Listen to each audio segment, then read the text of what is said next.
Welcome to Noble Warrior. My name is CK Lin. Noble Warrior is where I interview consciousness center entrepreneurs about their journey from warrior to commander to king. We'll deconstruct the mindset, mental models, actionable tactics, so you can go take everything you learn and go out and build your business, your life with more impact and fulfillment. My next guest is the founder of Yoga of Guitar, the Yoga of Ukulele.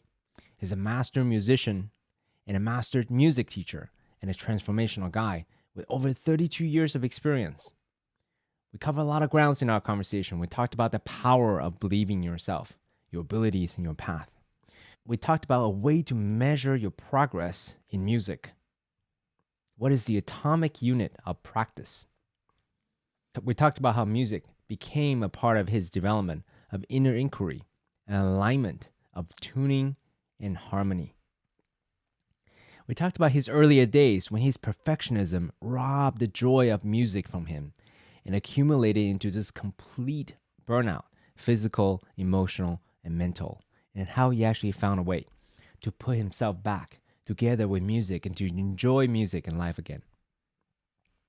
And how music is a way to stabilize the inner architecture of the mind that we can build our life on. And how mysticism is the exploration of mystery, and how music helps all of us explore the mystery of the universe. Please enjoy my conversation with Josh Brill. Thank you, CK. It's really good to be here. Thank you so much for being here, Josh. I'm so looking forward to having this conversation. And here's why I'm particularly interested in hearing your story. Now, in your other public appearances, you had said earlier that you weren't always a gifted music student. You weren't blessed with it. Mm-hmm.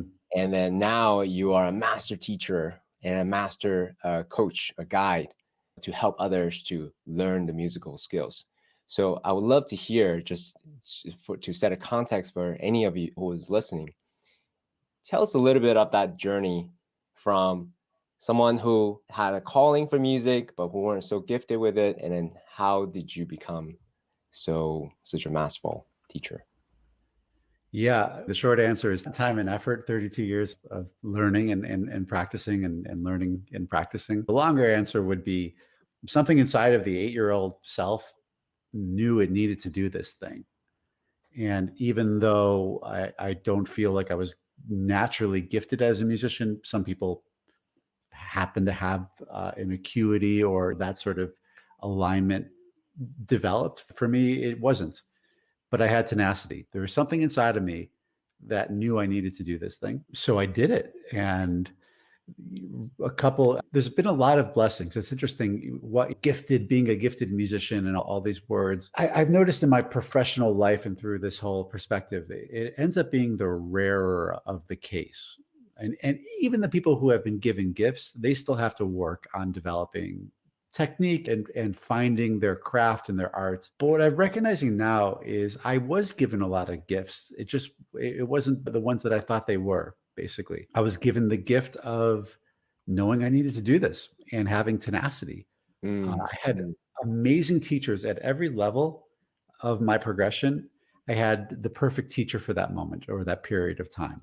My first teacher was really good at helping me find ways to engage with the instrument and find creative practices. It wasn't just learn this, but it was really, he was in tune with myself. And I felt, and he was a good teacher. He was sometimes, especially in the musical world, in the guitar world, you have guitar teachers by default.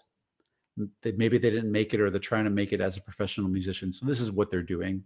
Mm-hmm. But maybe their heart's not into it or they don't even know how to teach. He was a good teacher. He still is. He's still teaching. And then my next teacher was appropriate for that phase. And then after that, my next one. So I would say, just looking back, it's been time. It's been having the proper guides along the way. And I always felt it was possible. So even when it was difficult or seemingly impossible, there was a part of me that knew there was a way to do this. If other people can do it, then I can as well. And it then became almost like a puzzle. What do I need to figure out inside? Okay, I'm not hearing that note, or my time is off, or I'm struggling with this. Why is that? And how come that's happening? And I think that's the inner inquiry really was another gift along the way to get from very beginner to now, which it's an interesting journey. Yeah, so I'm particularly interested in speaking to you because the way you describe your younger self aptly describes someone like me, Uh-huh. right? Who is interested in music, who's not particularly gifted, and who's also super heady. Yeah. Right? So I Right. love your philosophy of your way of teaching, of which we'll dive into it more later on. But I Mhm. want to do a quick recap. For those of you who are listening, what Josh has beautifully articulated is, it to me, the map of learning anything.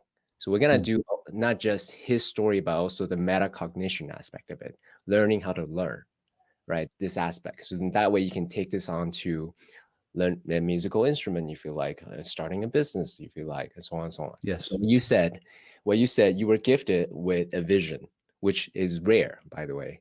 You know, you're very clear about your vision. And then you also had a belief in the path. If other people can do it, I could do it too. So it's a Yes. learnable skill. It's not some intangible thing out there that you can never get to. And then you were very strategic, very intentional about finding the right teacher, solving a particular problem, so you can step by step moving towards this vision that you have. Is that an accurate reflection of what you said? Yeah. Some of it was, a lot of it was blessings along the way of the teachers, of being in the right, like I didn't find my first teacher like intentionally, but yeah, what you're saying, yeah, I'm getting a little bit nitpicky on some of the words, but yeah. Okay, good. So here's one thing I would want to ask you is this: there's a different there's a number of different ways we can go about it, but here's the first question. Sometimes the vision is so big, so grand that it feels like a weight, and it could easily become despair. Mhm. Like, oh, my skill dwarfs in comparison to this vision that I have. Yeah. How did you keep going and overcome this internal burden and then keep going anyway, chipping away, chipping away, chipping away, in spite of, I'm sure, the initial days were really difficult. You didn't see Yeah. any results coming back. There's no positive feedback. There's no applause. Your teacher may even be a little bit harsh on you. So how did you overcome this internal barrier of no positive feedback during the initial days? Yeah. And it's interesting as you're asking that, like the different phases of, I think, my progression of learning, that was a pretty constant.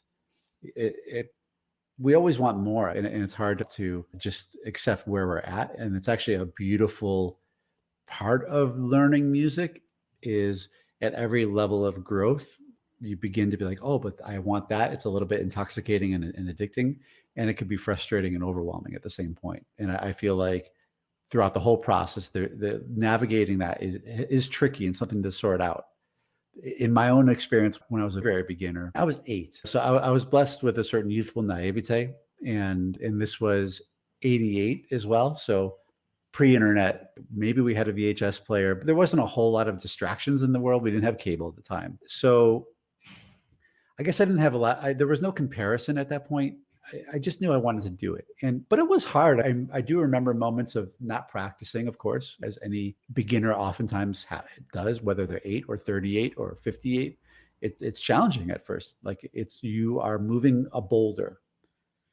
And as you're saying, it takes some time until you get some momentum, some positive feedback, some feeling of success. I remember crying, my parents being like, if you're not going to practice, we're going to stop lessons. And there was something inside of me that just knew I needed to do it. And it came out, I remember emotionally of just, no, I don't stop. I really wanted to do it. I remember my first lesson and the teacher showed me 2 chords. He showed me a G chord played with just 1 finger, and then a D chord, which is 3 fingers. And I remember going out home after the lesson and practicing the G with just this 1 finger on 1 string, and I could do it. And I was like, wow, that's great. And then this D chord felt impossible. And I remember that. And I remember I don't think I had all the cognition at the time, but I remember the experience of, I know this one is possible, so this other one must be possible at some point. And just got to get there. But like at that point in my life, there wasn't a pressure about it. It was just, I guess it was just like a childhood curiosity and a magnetism to it. My teacher at that time, there was never any negative feedback. He was very supportive of the process. I'm sure if I didn't practice for a week and he knew it, there might be some, hey, what's up with that? Like checking in. But I never felt like I was in trouble. There was always a sense of encouragement. I would say later on in my development, when I was 12, I knew that's what I wanted to do with my life. It became very clear that it was just a knowing, okay, this is what I'm doing. On the professional level, you want to just be a professional exactly. musician. Yeah. Got it. Yeah. And there were times where I think in that development, especially maybe teenage years and 20s to some degree, where I did feel like I wasn't enough. In fact, I even saw a therapist for a little while because I was about 16 or 17 and I didn't feel like I was practicing enough. And I didn't know how to reconcile that because I wanted to practice more, but I didn't feel like it was enough. And it made me, I was confused by it. And I was hard on myself around it. And part of it, because I did want to reach these next levels. And I think one of the beautiful aspects of music as a teacher is it will show you what level of capability you're able to work with it. If you're very honest. Yeah, go ahead. So pause on that for a moment, Sure. because in my mind, as a layman looking at musicians, music is so intangible. So it's hard for me to even grasp, oh, I'm level 1 versus 2. Yeah. 4. It's not super scientific. You're right. But you have a perspective, you can actually objectively measure the level of skills that you may have. Can you share that with us? What that means? It's not like scientific in a very linear way per se, but how about this? If you ask your finger to do this and this hand to do this, and either the note comes out or it doesn't. I see. And if it comes out, is it clear? If you put 3 in a row, are you able to do that evenly? Are unintended notes happening along the way? So there's like music gives a feedback of your acuity in that moment. Does that make sense? Yeah, it does. Thank you. That paints my skill, my musical skill of playing the ukulele right now very well. My mind, it does something, and my finger just wouldn't catch up to what I wanted to do, for sure. Yeah, definitely. Yeah. So there was definitely really deep moments, especially having this pressure on myself of, I need to be this good. This is my thoughts right now, to be able to do this thing that I know I need to do. And I would say sometimes that was the fuel for improvement and practice. Oftentimes it's not, though. And I don't think I really realized that until later life, somewhat recently, that personally I don't work well under stress and pressure. And I had this cycle of putting pressure and stress on myself.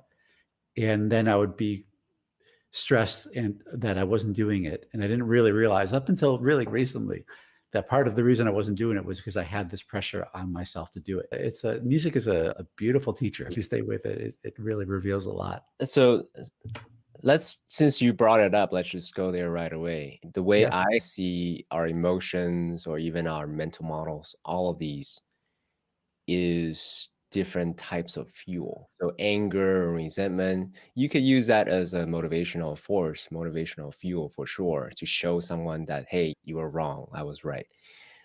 Or coming from purpose or calling, something like that. So there are just different types of fuel. In my mind, using pressure or force or as a way, it's a very cheap fuel. And it does produce results initially. For some people. And for me, initially, it produced a lot of results. I would actually work. But then after a while, I also start to incur the cost of using this cheap fuel. Yeah. Right? It's like, oh my God, the whole journey is so miserable.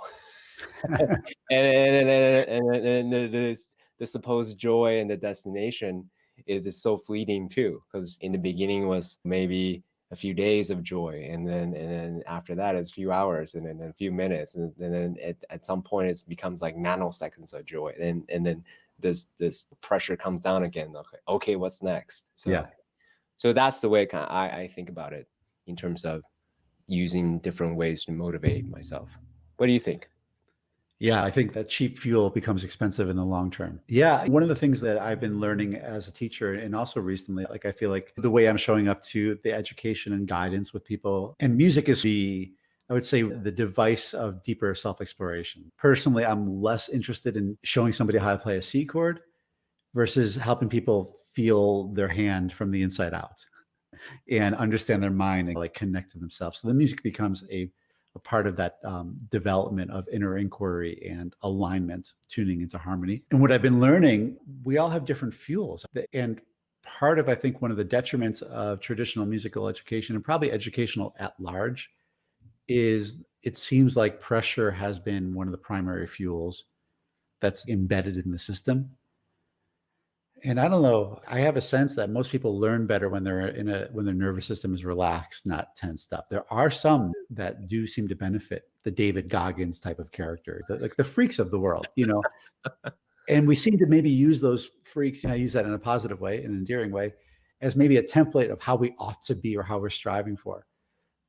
But the outliers might just be outliers. And what might serve the rest of us mortals is actually finding a path that's helpful for us. And I've personally found that a tense nervous system clogs the fuel pathways even. So whatever fuel might be available at the emotional level, if we are in a locked up place, it's not really going to support our progress or our ability to be in the moment with what we're doing, which music is 100% depends on. If we're not in the moment, it's not. So you're speaking to an audience of high performers, right? People who enjoy learning, people who like to, see their life as an experimentation. They like to, explore what's possible for themselves and also for their companies, for the community, for the planet, and so forth. Yeah. So in that respect, perhaps have a really high standard of themselves. It's very clean pipe. They can easily access those fuel of, hey, compare myself with Josh, compare myself with CK, compare myself with why are you not there yet? It's, that pipe to that type of fuel is very clean. It's very easily accessible. So for someone like, because you had said the proclivity for you is to use that as well. How are you able to self-regulate?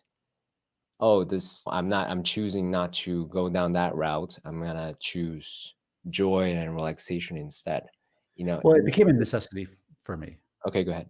Yeah, I burned out at a certain point, like that, like any good hero's journey. The point of burnout happened where I had so much stress from that mental framework of striving for excellence all the time that quite literally every note I played had all of this pressure on it.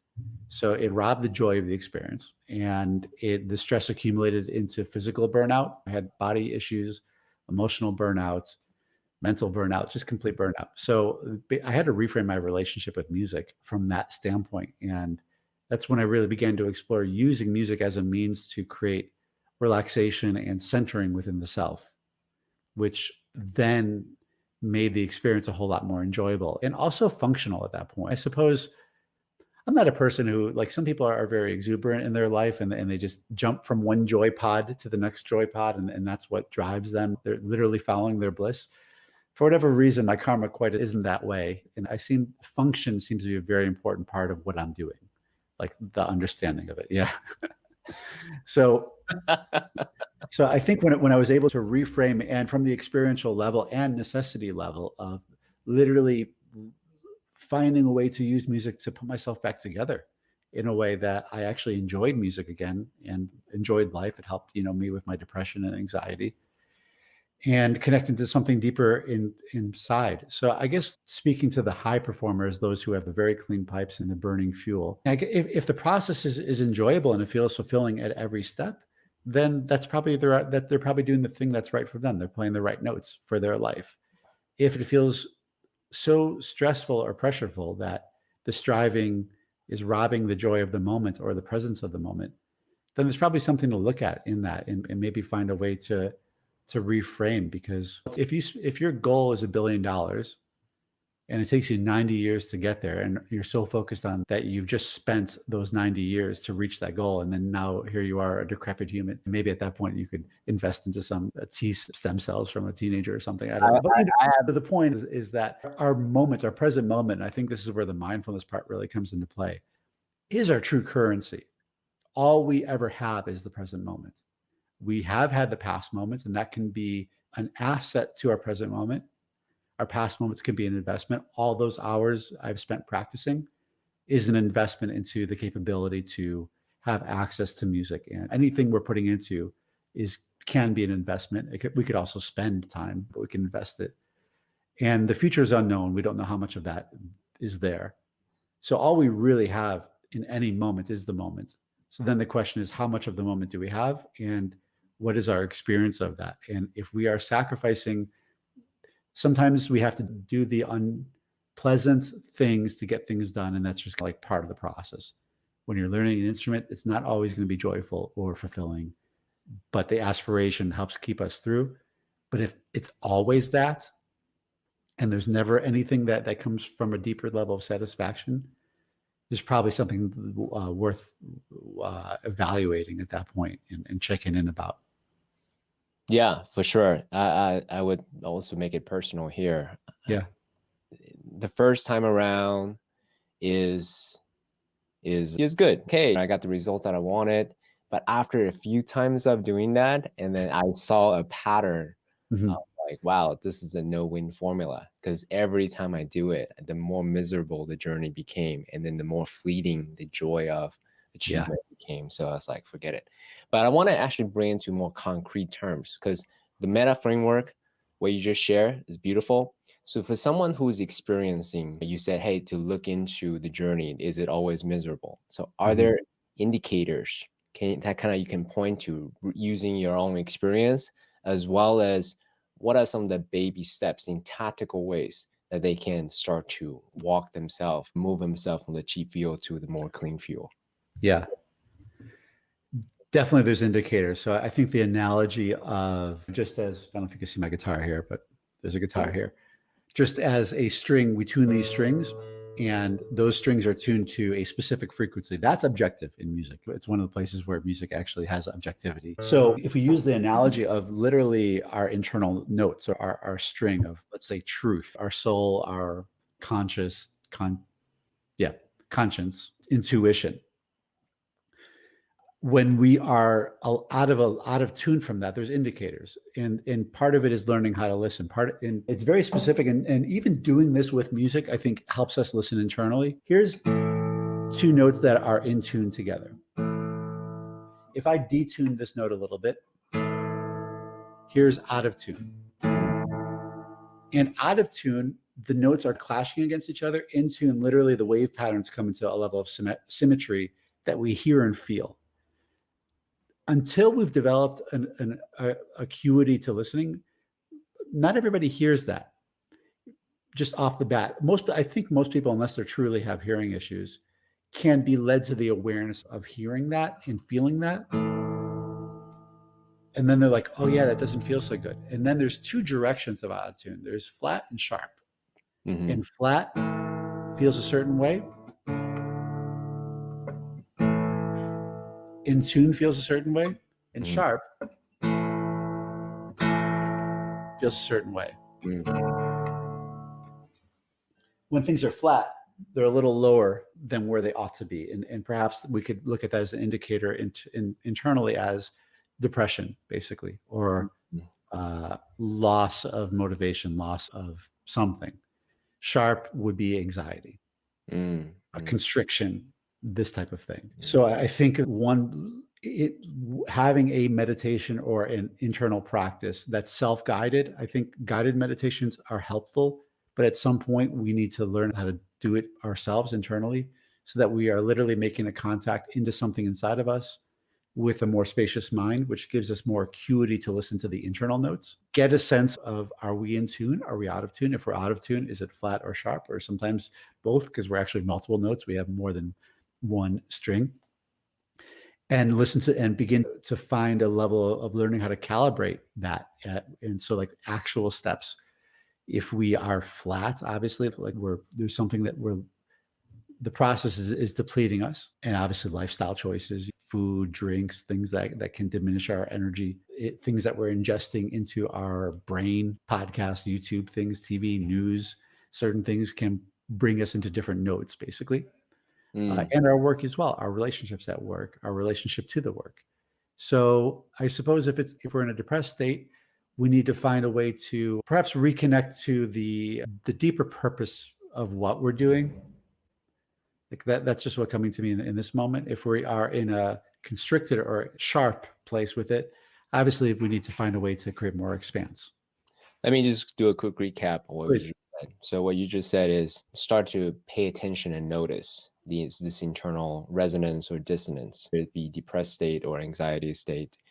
And then to start to basically unpack that more using a meditative practice or some kind of practice as a way to look at to observe ourselves internally. And then from that place of then you can experiment with different, say, setting or peer group or music or diet or whatever the rituals may be. Then you can start to find some fine tuning of the dissonance or the resonance. Is that an accurate reflection? Yeah, I think so. Cool. Beautiful. Any other practices that Josh or what you advise your students or the younger version of Josh to have? Yeah, I think the music practice, when framed as this way, actually becomes a way to tune into feeling deeper and as a way to help stabilize the mind. And that's part of it too. It's a big part of it, really. We got this thing that does a lot of different things and thinks a lot of different thoughts. And most of them are habitual and they're generally directed in certain ways, oftentimes negative, I would say, for many people, in which I'm not just saying be in a blissful rainbow and unicorn state, but I think negative is a thought pattern that assumes things are not possible, not likely. Yeah, things like that, basically. Yeah, in the realm of impossibility versus in the realm of possibility. Yes. In the realm of contraction versus in the realm of expansion. Yeah, said, yeah. So I think a big part of tuning is learning how to begin to stabilize the mind. And we don't learn this as a child or even as an adult. And then when people do try to sit down to meditate, it's challenging. And oftentimes people say, oh, I'm not good at it. I'm not, like, even with music, it takes a practice. So I think speaking to my younger self or future self, or even current, and recognizing that really music, a function of music, and a very valid one, is a means to begin to stabilize the mind, specifically our attention, and begin to regulate it. If that begins to set, now we have an interior architecture that's stable, that we really can begin to build something on.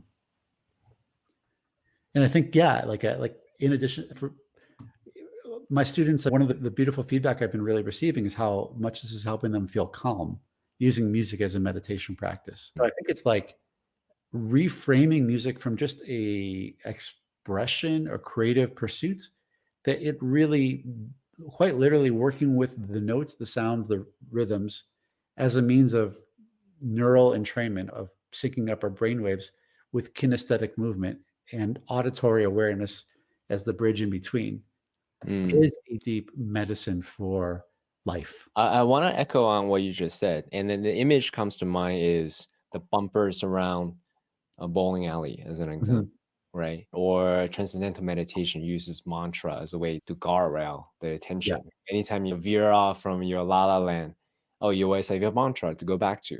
Yeah. So similarly, I really like the fact that you use simple notes. And by the way, guys, I took Josh's course, a tremendous master teacher through and through. And one thing I really love about his course was he didn't go fancy right away, because most teachers would go into teaching you songs or chords and all these things. And he does do that, but he taught us on a fundamental note level, singular note, single string, and then really feel into the note. And from that place, then it grounds us mentally, emotionally, physically, right? So maybe you can say a little bit more about your own philosophical point of view around why focusing on something that most teachers don't even teach, which is how you sit, how you hold, how you breathe, how you play the music. So why I focus on that, or what if is that what you're asking me? Yeah, maybe. Okay, there's a lot we can go there. Maybe you can start off by talking about the fourth way, and then lead into. We'll go simple first.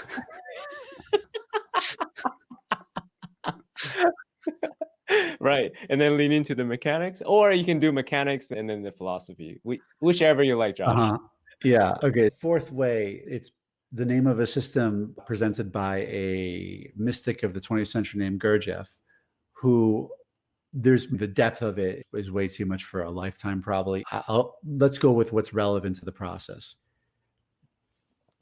One of the things that Gurdjieff shared was how we basically have different brain centers of our being. So not just the thinking brain, but that we also have a feeling or sensing brain, emotional center, and moving center. So we could say thinking, feeling, and moving as sort of three intelligences or awarenesses or attentions. We could think of those in that way. One of the things that Gurdjieff said is what part of why life is so hard for most people is the centers are disorganized. They're not in harmony with each other.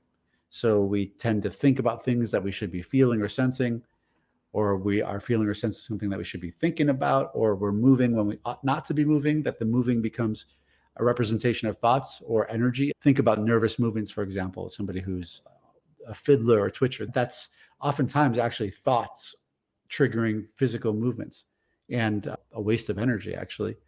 So anyway, so Gurdjieff basically, out of many aspects of it, let's say these three things. So like the thinking, the feeling or sensing, and the moving as three primary intelligences that are disorganized or we're not able to necessarily tune into, most people, or we're in one more than the other. So music, and specifically one of the deep things that I continue to learn, but have learned from Robert Fripp in the guitar circle work, which is not a direct lineage of the fourth way, but very much influenced in Robert's work at the Sherborne House, which was put together by one of Gurdjieff's students, John G. Bennett, and led by his wife after Bennett passed, Elizabeth. Robert studied with there, and then the guitar circle, guitar craft world incorporates some of these themes, specifically thinking, feeling, and moving. So music, is a means of connecting all those three things to develop this sense of greater attention or presence in what we're doing. If we think about it, our moving, music is a movement practice. It's necessitated by kinesthetic movements. I'll speak specifically more about a physical instrument. Voice gets a little bit, there's some more intricacies there, but let's just say specifically on a guitar or ukulele, your hands need to move. Now, are we moving our hands from our hands? We're moving our hands from our thinking. Most people tend to learn how to do things from their thinking. Most people in a guitar session are taught to look at things. Looking is very much connected to thoughts. And then, okay, move your finger there, move your finger there, move your finger there, and play that. And oftentimes that doesn't work for a really long time. So if we are going to ask our body to do something, we probably should be in our body. So we probably ought to be present in our body if we are going to move it and allow the body to move from the body standpoint. One of the reasons most people struggle with chords, besides they're difficult, they're not in their hands. Or strumming a continuous rhythm, they're not in their hands, they're in their thoughts, and it's not creating a flow. So basically, getting present in the body, listening to the sound, which is connected to a feeling. Every note, when we really listen, it generates a feeling, and not necessarily an emotional feeling, but more of a sensation. It's actually a better way to say sensation in the body. If we really listen and a note comes in, we could feel it inside of us. So there's our feeling, and different note combinations create different sound feels, is what I call them. Just as an example, minor feels sadder or darker, where major feels something else. We're hearing it, we're listening to it, but we actually sense the emotional quality of the sound or the colors of the sound through our feeling or emotional center. And then our thinking, which oftentimes is really busy and disrupted, needs to begin to hone in, just like what you said with TM, with a mantra. Having a process of operation that we're going to do. Let's say we're going to play a single note. So we are in our hand, we are in our body, we're present first because that's necessary. And then we play the note, and then we listen as deep as possible. When our attention is based on the listening, there's not much room for thought. It's just like a mantra. In that context, there really is. And if we notice our thoughts going away, we notice that because we tuned out to the sound. So the sound keeps on bringing us back internally. And then what ends up happening is there's a calibration of the internalization of sound that is related to our process of externalizing sound. What I say, oftentimes when we're learning something, and this goes way beyond music, we're very much in the doing. There's an excitement in the beginning of the process. We just want to play. Our hands are moving. We don't even know they're moving. And that doesn't oftentimes yield harmony, But if we actually begin by receiving, then the note that we receive is going to create us to play another note, basically. So we almost have to go in resistance to this impulse of doing into first being in a receptive state. So this process is basically, which is definitely influenced by the fourth way and my own experiences, is a way of beginning to calibrate our external attention and our internal attention and beginning to balance them, that part of our attention is on the inside of our body and part of it is external in the case of sound, for example. And the process of playing a note becomes a biofeedback that our body then begins to move in a way that we want the sound to sound. So if the sound is very sharp and disruptive, we begin to notice that. And we say, okay, obviously I need to make a change in my body.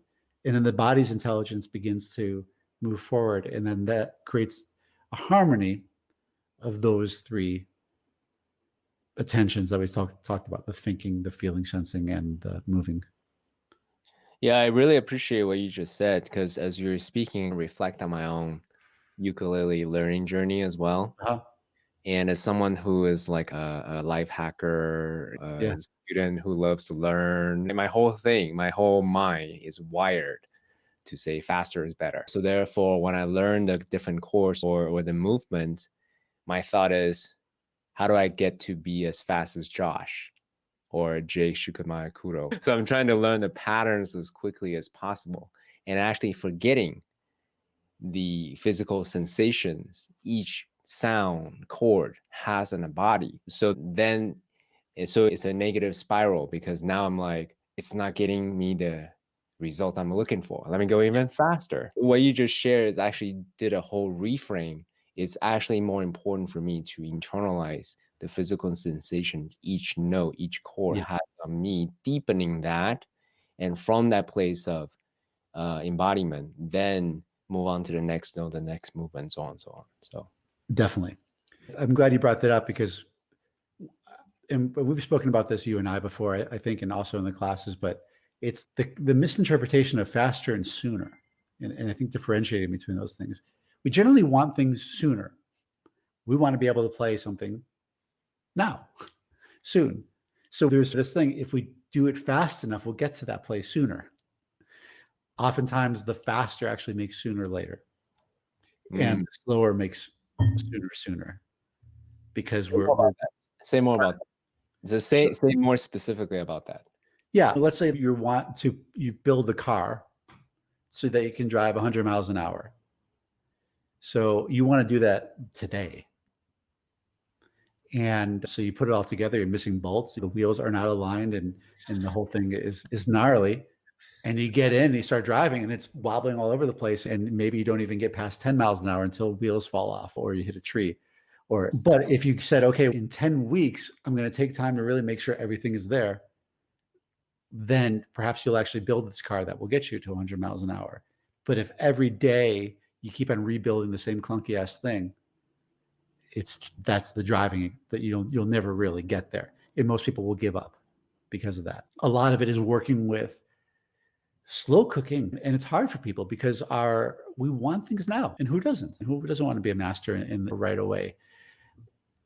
It's just that and part of the reason why I work so much with helping people find their internal tempo and beginning to slow it down internally using music is because that actually develops a larger experience of the present moment, which there's more patience found in that. There's less patience found in the contracted moments. And when our moment is so contracted, which we actually create by speeding up our brain and our nervous system, then we're inherently less patient, and we inherently tend to do the wrong things to actually get the thing. or the things that make it less likely to happen is a better reframe, versus then really expanding out. And if you had a well of water and you had to empty it one drop at a time, it's a daunting task. But we know logically the only way to do it is just by doing it one drop at a time.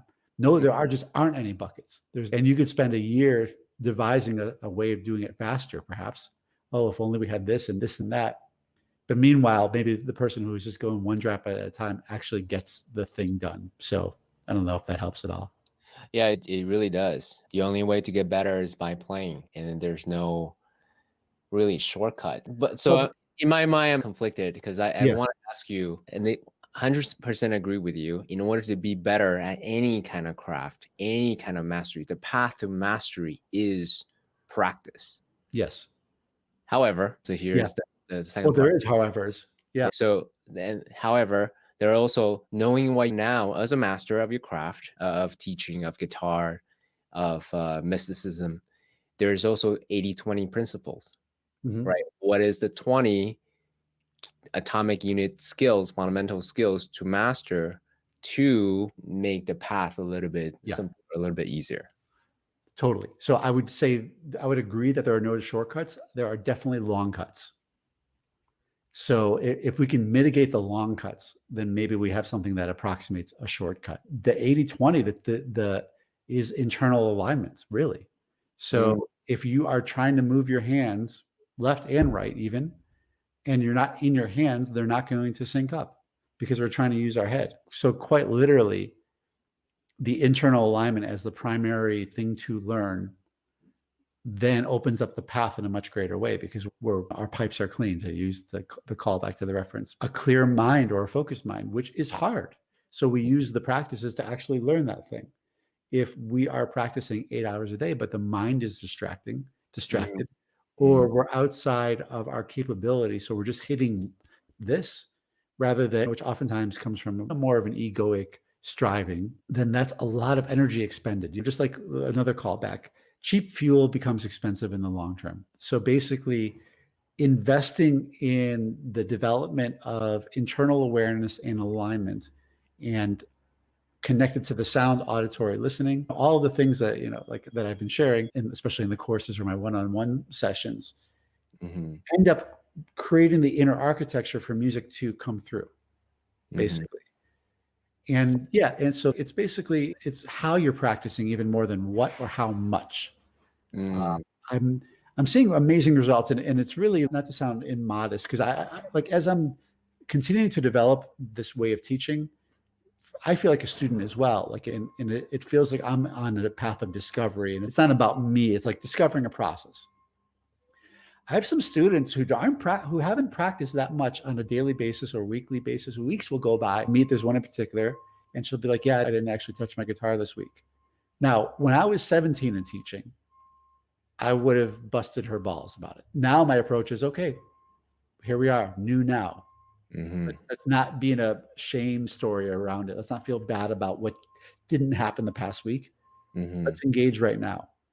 And her breakthroughs lately, it's been mind-blowing. It's just beginning to connect for her, and she's stuck with it. So she played the long game. She wasn't practicing hours a day or even daily, but by continuing to work on the inner attention and clearing all that like negative self-response around it, it's happening. And the music begins to take over. And then that's really the special gift. That's what I've learned, is the music begins to teach you. And when that happens, then it becomes exciting, because then these things begin to open up, and then you want to learn more. There's that like really positive feedback that you get from the experience of flow and making sounds that sound good to you, and having the accomplishment of breaking through some of those levels. There's no shortcuts. There's definitely long cuts. If we were to break it into really simple things, concepts, and I'm still learning about all of this as well, but internal alignment, which is necessitated on understanding attention, that's just necessary. If that's not there, you have a clunky ass car, and it's not. And that might be enough for some people, the drunk bar band, and they're playing and they're having fun. And hey, like personally, I'm just interested in something a little deeper, look at it in a disparaging way, but attention and engagement, and they're connected with each other. if you just continue to engage with the process and continue to develop the internal awarenesses and the attention and work within a tempo that makes things functional rather than outside of the functionality. If you are trying to do something faster than you're able, you're hitting a wall and it just does not feel good. So if you continue to work with something that feels nurturing, if the music is even relaxing your nervous system at the same time and teaching you how to do it internally, then you're going to have a much more open space to engage with the process. And over time, all of that alignment and investment, time investment, begins to accrue and give returns, basically. And then it becomes compound interest at that point. Yeah, you said so many beautiful things, some principles. Guys, definitely go back and listen to what Josh is trying to communicate. So I'll do me too, I think. And what you said is brilliant. There's a lot of layer principles in there. But what actually reminds me is a beautiful quote I came across recently by my spiritual teacher. He said, struggle is effort laced with negative emotion. Struggle is effort laced with negative emotion. And in what you're saying is removing the negative emotions. Don't put yourself in a negative emotion state. Yeah. It actually has a much better efficiency. Yes. And actually, without amplifying any negative emotions as you practice and learn, and that would empower you to continue to do the work and have better throughput in the end, versus having that negative emotion, struggling through it, and at the same time internalize that during the learning process, and then eventually the throughput has that negative emotions all blended in there. So it's a much cleaner throughput when you just don't put yourself in a negative emotional state. Is that an accurate reflection? 100%. And to even deepen at one level, when we're in a learning, when we're in a learning mindset, we're really becoming like a sponge. Something changes. I don't know what's happening at the neurological level, but it's almost like the intention of learning opens up receptivity. So if we are learning while stressed or learning while feeling negative, we're learning that as well. And they're getting welded together internally. So it's almost like when we're in the learning state, it actually is at the utmost important not to have any stress or negative emotions, because we're going to absorb those things more likely because we're in that like open receptive state. And conversely, if we are learning from that, if truly from a relaxed nervous system, a positive mindset, open up to possibility as we're learning, with every note, we're wiring that with the experience. So it begins to like really build upon itself at that point. Yeah, bring the neural network idea. What you practice regularly essentially reinforces your neural network concept. Yeah. So by having a positive relationship with during the learning process, you're actually driving in, hey, this is a joyful experience. I can do this, and I'm getting better at it, versus, oh my God, this is so hard, or I'm terrible at this. I'm so gifted with Josh. Like, so I'm not reinforcing that, right? Yeah, that's beautiful. A lot of different places we can go from here. We can geek out a little bit more on learning. Is there anything else around learning how to learn? So put yourself in internal alignment, giving your best attention, and then engage with the process, and then doing it regularly, and then that will have a compound effect of your learning experience. Anything else that you wanted to share around the learning process?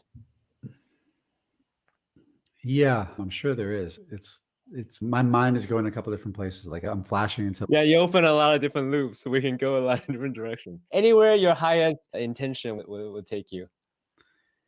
Yeah, I think, a couple things. Learning, and this is obviously so obvious, but it's a process. And we'll say those words a lot. But I think when we're in the experience of learning, we forget that. And we are trying to get from A to B, which oftentimes makes B further away, rather than being in the learning. Like just as a quick analogy, in recent classes that I've taught, I'll present something, and every week there's something a little bit stretching the capabilities a bit gently. And somebody might pop in from the Zoom and be like, my fingers, it's not working right now. And My response will be, oh, so after 10 seconds of trying, it's not working. There must be something wrong with your hands. There's oftentimes the assumption if we don't get something right away, there's something wrong with us, versus really getting into this idea of this is an act of discovery, and it takes time. This might be a little bit redundant, but I think just really helping people to tune into that mindset as a foundation and continuing to remind oneself about that. Another thing that I've been learning about learning is how important compassion is, how important it is for somebody to hold space in a compassionate way for somebody, because we oftentimes will go into a self-degradation. There's something wrong with me. I can't do this. And then it brings up stories, and somebody to really hold a compassionate and loving space and hold the hand gently. And okay, like I use this analogy when I'm teaching. When a baby takes its first steps, it falls after a step or two or grabs onto the thing. The natural reaction from a loving parent is celebration for the steps, not what's wrong with you. You can't walk yet. How come you can't run? Oh, you fell. You must be bad at walking. You're such a loser for falling. Pardon? So you're such a loser for falling. Right. All those things. But we do that to ourselves in the learning process. Yeah. And that closes off the openness where learning really happens. So mindset, like really like compassionate mindset, and helping people install that program in themselves. And this is something I had to learn the hard way. That's been part of my long path to mitigate it from others. I practiced with so much pressure and so much self-beratement that it got the best of me. Obviously, now I look at it as part of what I needed to learn along my process, but I don't think everybody needs to learn that the hard way. Yeah. In fact, I think there'd be a lot more joy in music metaphorically and music literally in the world. Yeah. If we incorporated this in our learning, whatever the learning is. Yeah. So let's actually talk about teachers, the importance of having the right teacher, because you had briefly mentioned about a space of compassion. I remember a time where I finally was curious enough about music and have the courage to actually start to play the drum or whatever. And I was being around someone who was technically very good, but she would just basically beat me up for not being perfect. That basically doused my enthusiasm, curiosity, and just even any kind of positive emotions around music. And I got, fuck it. You do your thing. Thank you. I'm gonna. So it wasn't until, honestly, until I came across, because I was looking for a teacher and who actually not just have the technicality aspect of it, but also the mindset. And also someone who can have that space of compassion and teach the mentality of the metacognition aspect of it. Yeah. A la you. So I so appreciate the fact that you allow me to, hey, this isn't technical. It is, but it's not. It start off with your fundamental relationship with sound. Yeah. And pay attention to how you hold it, how you breathe, and all that stuff. So thank you. Anything else you want to say about finding the right teacher? What makes a great teacher? What makes a terrible teacher? Go ahead. Yeah, the easy questions. I love it. And I just want to say I'm really enjoying this conversation. So thank you. Thank you for the invitation. What makes a great teacher? Just some of the things that come to mind. Obviously, patience, encouragement. People oftentimes will comment on how patient I am in my sessions. I'll actually, when I began teaching, like a lot, when I was 16, I was teaching about 40 people a week privately. One of the things I loved about it is I had all of this patience. And I was not a patient 16-year-old boy, like most aren't. But so quick introduction. So you yourself weren't patient, but you had infinite patience for your students. Yeah. Say a little bit more about that, because again, making it personal, I'm, as you probably experienced me already, not very patient by nature. So I don't know, but a bit more about the dichotomy of the two. Yeah, just as a reflection, I never experienced you impatient. I experienced you enthusiastic about accumulating what you're doing, which I think is a different experience. It was remarkable on reflection. I didn't understand it at the time. I knew it just felt good. I knew it felt good that I entered this practice room with somebody. And not to say I was a saint or a perfect person at the time, but there was this patience that became available. It's like superpower. And it felt good for me to be in that state. And it's something that I guess encouraged me to teach more. So I think patience is a really important thing. And I think patience happens naturally. It's not something that I have to try to do with somebody. like when we're learning. It's the natural outcome of compassion, I feel. When I'm in a lesson with somebody, I want them to do well. I don't have an expectation of them doing well per se right away or learning the thing. Oftentimes people will apologize when they make a mistake. And I bring that up, like, why are you apologizing to me? Like, you're not letting me down. Like, we're in the process of learning. So I think patience is the outcome of compassion. And also the regulated nervous state, the nervous system. If my nervous system is off, if I drink 8 cups of coffee and a couple of Adderall, like my moments then become so compressed that chances are, because my tempo has changed. Patience is directly connected to tempo. The more spacious I am, the more I have space to hold. So what makes a great teacher? I think compassion, and then the natural outcome of patience. Acuity to figure out what that person needs in that moment. I don't think there's a systematic approach for everybody. I think there's principles that we can use, but we all need different medicine and different things. So I think having the ability to assess, almost like a psychotherapist in a way, of where are blind spots and how to offer the things that help the person do that. I've been learning a lot, giving them space to learn and experience. So what makes a great teacher? That as well. Like leading the student to an experience, but not giving it to them. Teaching, like guiding them to discover it for themselves. Sure, I could tell you where all those notes are, but I want you to find them. And if you make a mistake, I might not tell you right away to see if you recognize it yourself. Now, if you made that mistake 2 or 3 times, then maybe it's time to bring it to your attention. But I'd rather have you recognize it on your behalf, because that's how development truly becomes. So I think leading and guiding the student to an experience, obviously positive support, and is super important. And I think not everybody is meant to teach also. I think everybody could probably develop their teaching ability, and maybe that's segueing into what makes a not great teacher in a sense, would probably be the opposite of all those types of things.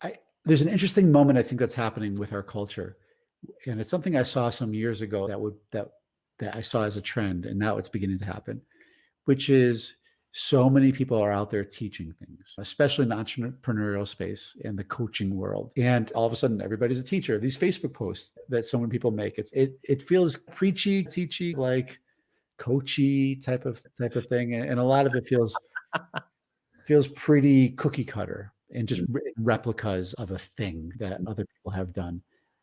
I think and I feel passionate about that. If we all have something to offer each other. And I think teaching, whether it's at a financial level or just an exchange of giving a positive benefit to humanity, is one of the most beautiful things, if not the most beautiful thing that there is. Because if you could help somebody learn something, especially something that's relevant and useful, you're empowering them to such a degree. It changes lives depending on what they're learning, really. So many people are taking the teaching position, but I don't know if it's always coming from a higher mission, or if it's almost like teaching becomes a means to an end for them. I'm seeing this a lot in the coaching world. Like so many coaching programs I'm seeing, and in the testimonials, I made this much money in a month. I acquired 12 clients in a month. And it seems like all these programs, or many of them, are about acquiring clients or money, and not, well, are you truly serving people though? Are you in check with yourself, with your patience, with your compassion, with your true motivations, and to really be in a supportive role, basically? I think a really great teacher is a guide. That I've been somewhere, and here, I'm going to show you how to get there, but you may need to get there in a way different way than I got there. So I'm going to be attuned to what you need in that path. Like I had a teacher in college who was a real hard ass, and I sought him out. He was a ball buster, and I wanted that. I also, at the same time, you were looking for a ball, busting session with your. Yeah, for sure, because my aspirations were very high level, and I wanted somebody who's just going to really go in and find those things. For me, music at that time served a different function than what I'm offering right now for people. Like it was my life depended on it. So I was looking to be as amazing as possible. And and sometimes his ball busting helped, and sometimes it didn't, quite honestly. And I had enough self-esteem where I always understood it as something that was supportive, but I sought it out. I think that's the most important thing. And I'll say this, when I graduated from college and I began teaching college, literally right after I graduated, I took on that ball busting approach for a number of students, and it didn't work out well. And it was, At the time, pardon? it wasn't what they needed at It the wasn't time. what they needed. And I was approaching them with a way that I just thought was, this is how you learn. And this is what you need. And oh, you need to learn all this shit in a week. And if you don't, then I'm going to bust your ass about it. And it actually, I was showing some student some more difficult chord voicings that take a certain level of, dexterity in the hand developed. This is at the college level, and just these different, like really more elaborate fingers. And his hand got a little hurt. Not severely, but I think he was stretching too hard. And when another teacher told me that, he's like, yeah, his hands, and it was this teacher, somebody who I really respected, actually a mentor of mine, who was basically saying, hey, dude, I think you're going about this a little bit intense. Chill out.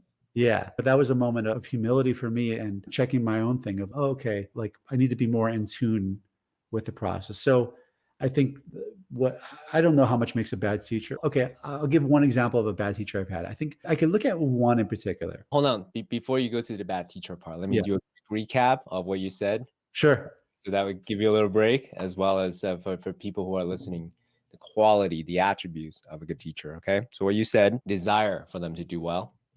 Yeah. At the same time, don't expect them to do well. Very different. Or expect them to make instant progress. How about that? Like, yes, have that burden of, hey, you should, blah, blah, blah. Yeah. Intention for them to do well, but don't have the expectation per se. Yeah. And then self-regulate your nervous system. So that way you come a calm space versus having 10 Adderalls and speed up your internal clock. Have enough acuity, sensibility to meet them where they're at. Know what they need. And then from your tool belt and give it to them what they need. They may need a little bit of a tough love. They may need some encouragement, right? So depending on what they need, give them that. Oh, nudge them, but don't give them what they need. Don't necessarily point out, and just listen for, hey, if there's a pattern, then you give it to them, but not right away. Give them exactly what they need at the time. And also give them lots of positive support per se. Cool. So some follow-up question there before you go to the bad teacher part. Yeah, for sure. Some people believe, especially the high performers listening, Uh-huh. positive support, it makes people soft. I'm just saying, this is not from my point of view. One person particularly comes to mind. Uh-huh. No positive support. What's your take on that? If that's what that person needs, then that's what if that what makes them function and feel good, then sure. I would say the majority do really well with positive support. Okay, cool. I agree 100%. It's one of those, it's what people may or may not need at the time. Yeah. All right, beautiful. Let's move to the not so good teachers, the bad teachers, the terrible teachers that you still remember even today. It made an impression on you. What are some of the qualities and the attributes that you remember? Yeah. And really thankfully, I could only think of one that really stands out. Like if I racked my brain, I could probably think of a handful of mediocre teachers, but I really do feel blessed that I've had good teachers along the way. Yeah. One teacher, so I'm in college, and she taught a voice class for instrumentalists. And this is at Berklee in Boston. So basically this class was, as it sounds, it was a vocal class for people who are not singers. And she was just not a very happy person. Now, I've had other teachers who aren't happy, and myself included, but I think there's sometimes the unhappiness can come out. And I think for her, part of it was this is my own projection or sense of it. She wasn't happy with her position in life or in the class.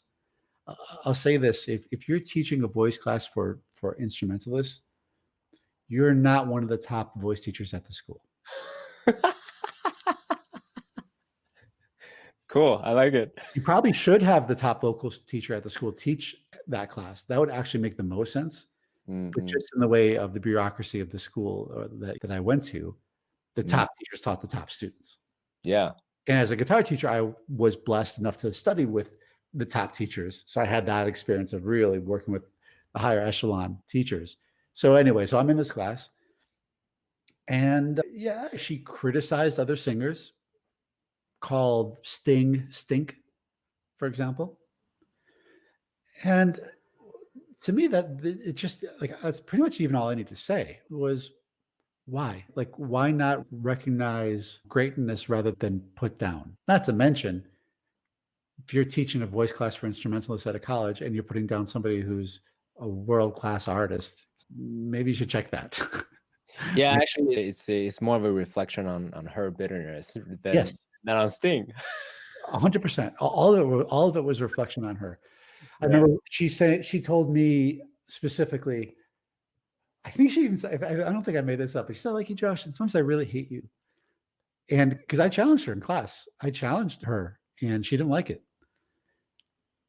She told me, and this probably makes her a great teacher, but in an inverse type of way. Anti-example, yeah. Yeah. She told me, because I had a lower singing voice. And now I'll say this to her benefit. She was right to help to encourage me to develop my higher register. I would agree with that now. At that time, I was more into stylized music. I wasn't so in my lower voice, I was into Tom Waits, Frank Zappa, like singers who had lower voices, Leonard Cohen. And she told me something of the fact that almost to verbatim, this is some years back, but basically it's, oh God, let me see if I can remember it exactly. Something about like, you need to do what's right, and what's right is what most people like. Interesting. Okay. Yeah. Thankfully, I was like wise enough at that age to be like, oh, wow, this person knows nothing about what people like. Because first of all, like all of the artists that I love were not mainstream. So I suppose in this in particular case, her own blind spot, her own blind spots leading the way she taught is making her a bad teacher. So I suppose, and thankfully I don't have that much reference to what bad teachers are, but I think if blind spots are leading, if there's an insensitivity to the student, if there's degradation, if there's, and oftentimes that's come from their own egoic blind spots, it's making a bad teacher. And I don't know how much more is. It's probably better just to focus on what makes a good one. But yeah. One thing. So number one, I really so appreciate embodying a great teacher. And that's why I chose you as my ukulele teacher. It's something that I don't ever foresee myself doing it professionally. It's more of an exploration of this awareness that you spoke of, this embodiment that you spoke of, this relationship with sound that you spoke of. So thank you for embodying that. I appreciate it. Sure. Yeah. So let's actually talk a little bit more around, let's see, there's a lot of different things.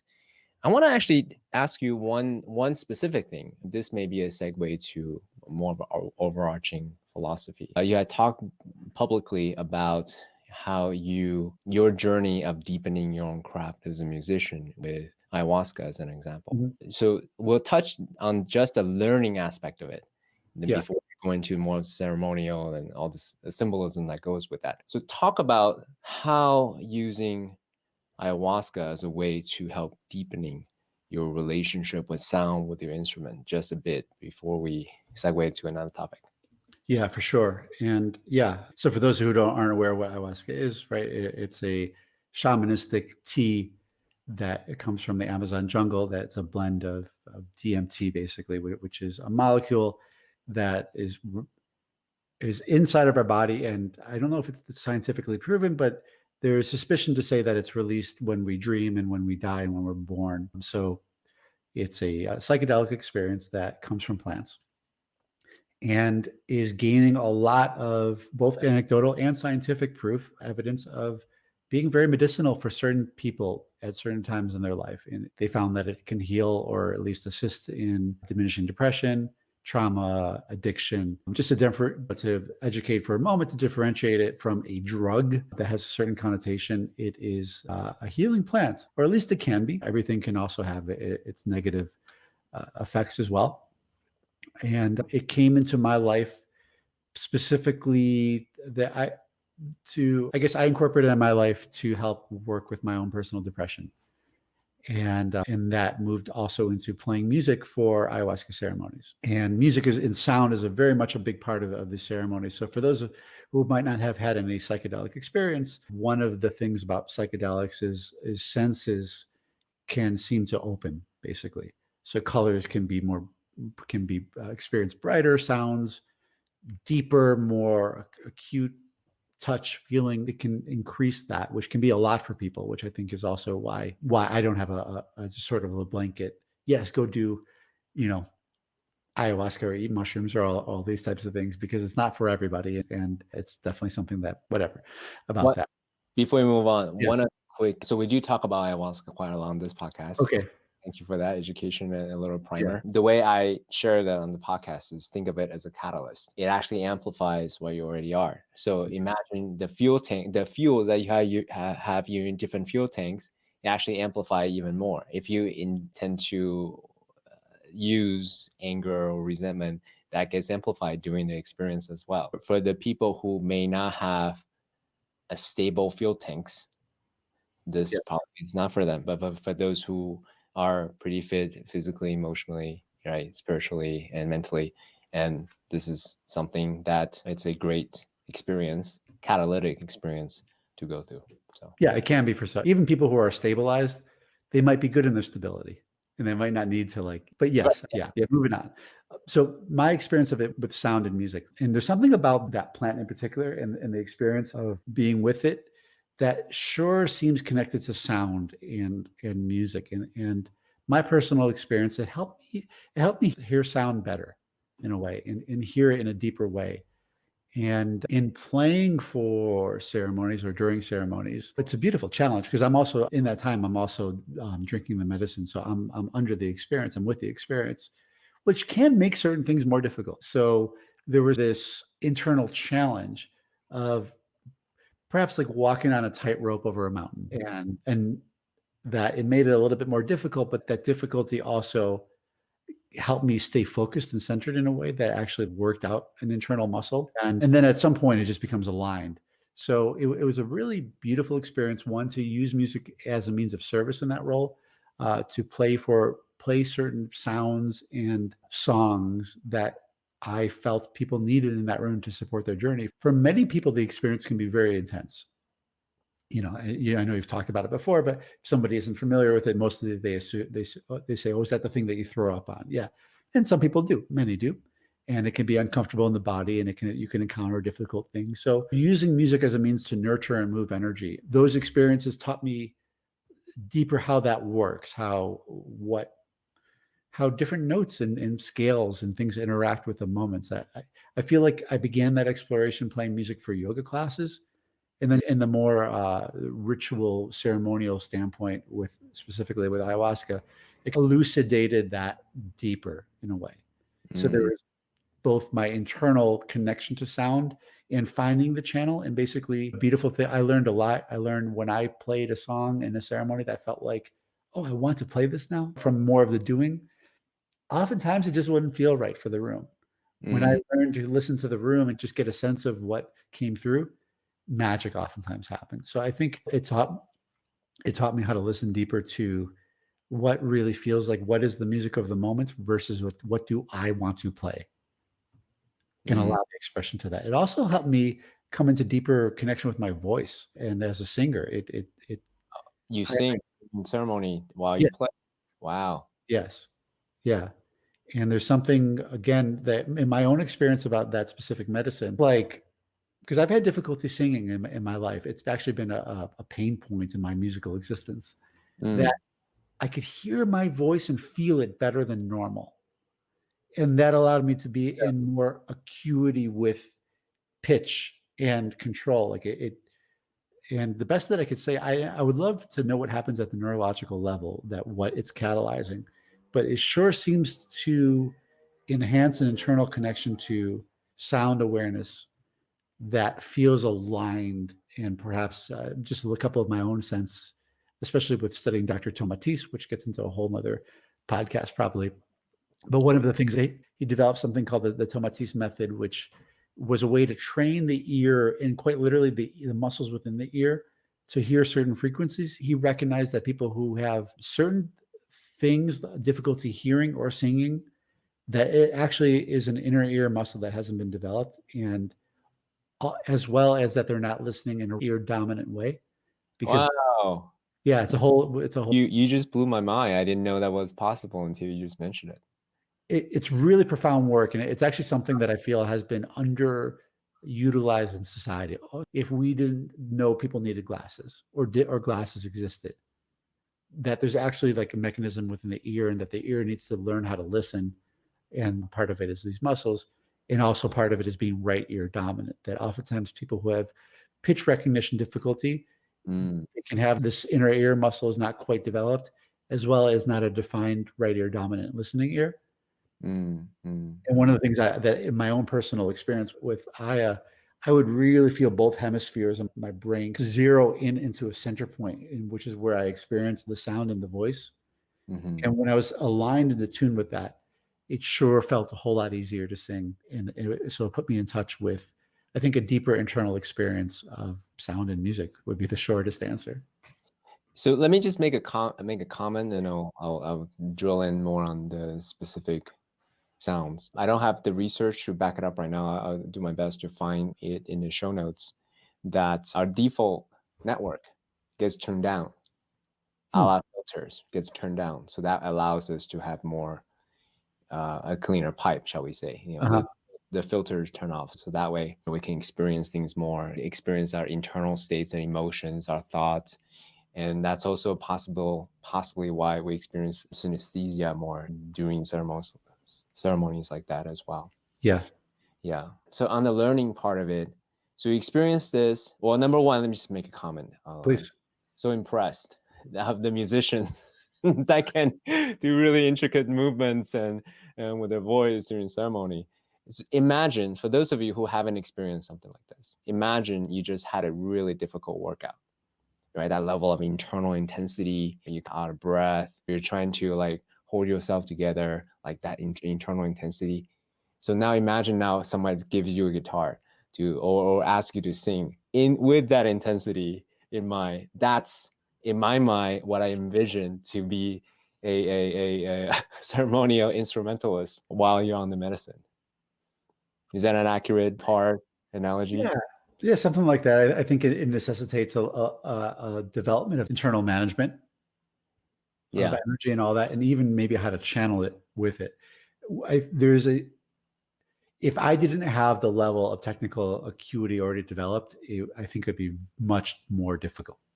Yeah, I do have the benefit of coming in with X amount of years of development in the hands, so even it might make it a little bit more challenging in a certain degree, but I can trust my hands to get there, basically. So I'm not having to figure things out while I'm doing it. Someone like me who's a beginner ukulele player, and we're like, there's no way I'm playing the ukulele. I would disagree. Oh, you disagree? Interesting. Okay. Let's say you and I have a couple sessions of, okay, like here's what you're going to be playing music in a ceremony. And we had a couple sessions specifically directed towards that. I would orient you on what you could do and how to do it. And I bet it would be beautiful. Okay. Hey, challenge accepted, dude. Yeah. That's awesome. I love that. It might be 3 notes. I would love that. Yeah. Let's talk offline about that. For sure. So bring it back to the whole idea of deepening your relationship with sound with catalysts like ayahuasca. So you said it opens up your receptivity, as well as the left brain hemisphere integration to allow you to get into the notes even more. Yeah. How does that accelerate the learning process with your relationship with the sounds, with the instruments at all, if any? Me personally, or like in a more general way? You personally.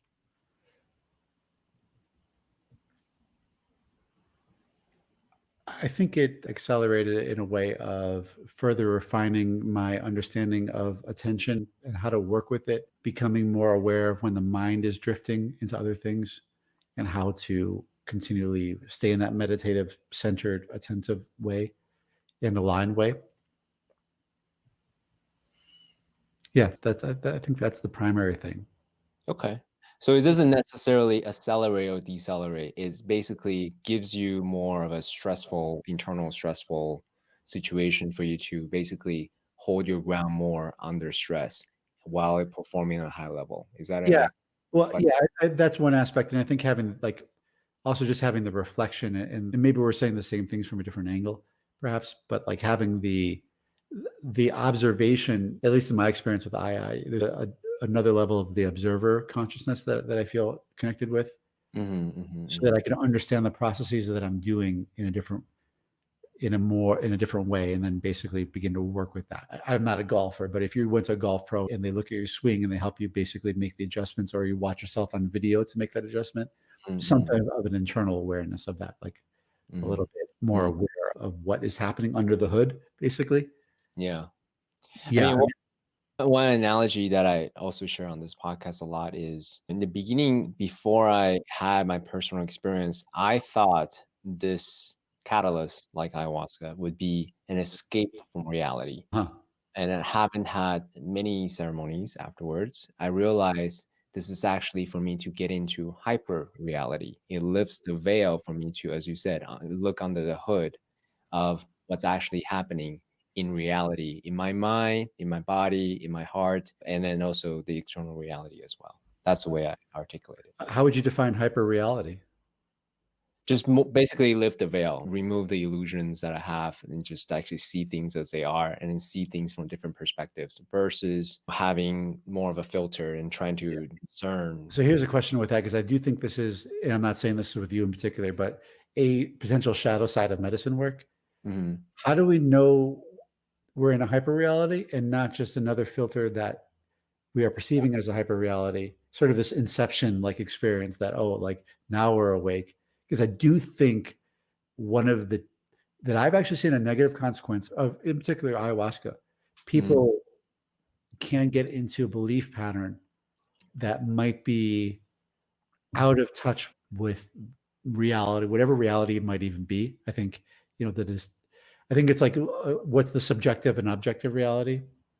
Yeah. Just a question of like, how do you personally discern what is a hyper reality or not just another filter? Totally. Great question. I love that you asked that question, and let's see the best I can answer it. So let's first of all look at objective reality versus subjective reality, right? Murray Hitory, another beautiful musician, he is the founder of Mind Travel. He was one of the guests as well. So his whole thing is, it's consensus reality versus subjective reality, an experience of one versus there's some consensus about what is it that we're looking at. And your question was, how do I know if it's hyper reality versus just another filter that my mind makes up? I think ultimately it comes down to, I think that question to me is ultimately not that relevant. Ultimately for me, it's a question of narrative, right? Do I have a narrative that empowers me to live the life that I want to live? In other words, when I have this narrative, do I feel contracted or do I feel expanded? If I have this narrative and I feel expanded, that to me is a new reality that actually empowers me. Ultimately, that's what I care about, sort of the effect rather than asking the validity of this lens. Does that make sense? Can you give it back to me what you heard? Yeah, no, that does make sense. Before I give it back to you, I think you are a special circumstance because you are in touch and connected. There's a steady foundation within you that is steady. And what about the, let's say, person who might lean towards a more psychotic or schizophrenic break, where their new reality feels very empowering and expansive, but it has a negative consequence on their life or other people's lives? Like they might buy into it to such a degree that they could actually cause harm. How would you say, like, for another person who might not be so assured of themselves, how to potentially differentiate that? Yeah, so now we're coming to the question of sovereignty, right? Of what? Sovereignty, Uh-huh. right? I think ultimately, this is my personal belief that people choose to live the life that they want to live. And if they live the life that they want to live in a way that actually empowers them, then who am I to say, hey, that's not the right way to live? Sure. So that's the way so ultimately for them, it's more of a self-discernment of, is it actually empowering me or is it disempowering me? So if I recognize, hey, my mind's really fragile in a psychosis state, then perhaps it's out of my own volition to not even touch powerful catalysts like an ayahuasca or whatever, or breath work, or even of Vipassana or things like that. Yeah. you remember when this is some years back, like when there was that transformational, the coach person who led that sweat lodge, and like a couple of people died. It was like warrior training. Okay, I didn't know that. Yeah, this was probably back in 2009-ish. But here was a character like who was doing transformational work, and I'm sure felt very empowered in doing it, and encouraged people to stay in an environment that ultimately killed a number of people. Actually, and I know I'm not asking you this question, but I guess this is just something that like has been rattling in my brain for a bit. In more extreme versions of transformational work, such as medicine work, such as like harder push to the limit, whether that's physical, mental, emotional. Gagan running the deserts. Well, now he does it for himself. He also has those like ultra marathon type things where there's a lot of physical risk, right? Yes, but I guess what I'm saying is I'm looking at more like people who basically do something, feel empowered as a facilitator, perhaps. And that empowerment might be not fully cooked and potentially have negative consequences on another person. I actually don't see the difference between, let's say, a desert ultra marathon versus, because in that there's still a container, someone who is ultimately held responsible. There's a design for that, and then the person who participates in it. Sure, one is a little bit more intimate. One is more bigger, greater environment. Ultimately, excellent question. Certainly, I'm not sure we can come up with the answer on our podcast conversations right now, who ultimately is responsible. I think both. There's the sovereign self making a powerful choice, and then also the event producer who do everything that they can to articulate possible risk, and here's the preparation, and ultimately knowing that there's a waiver. You come in knowing that there's a risk of sorts, mentally, physically, and so forth.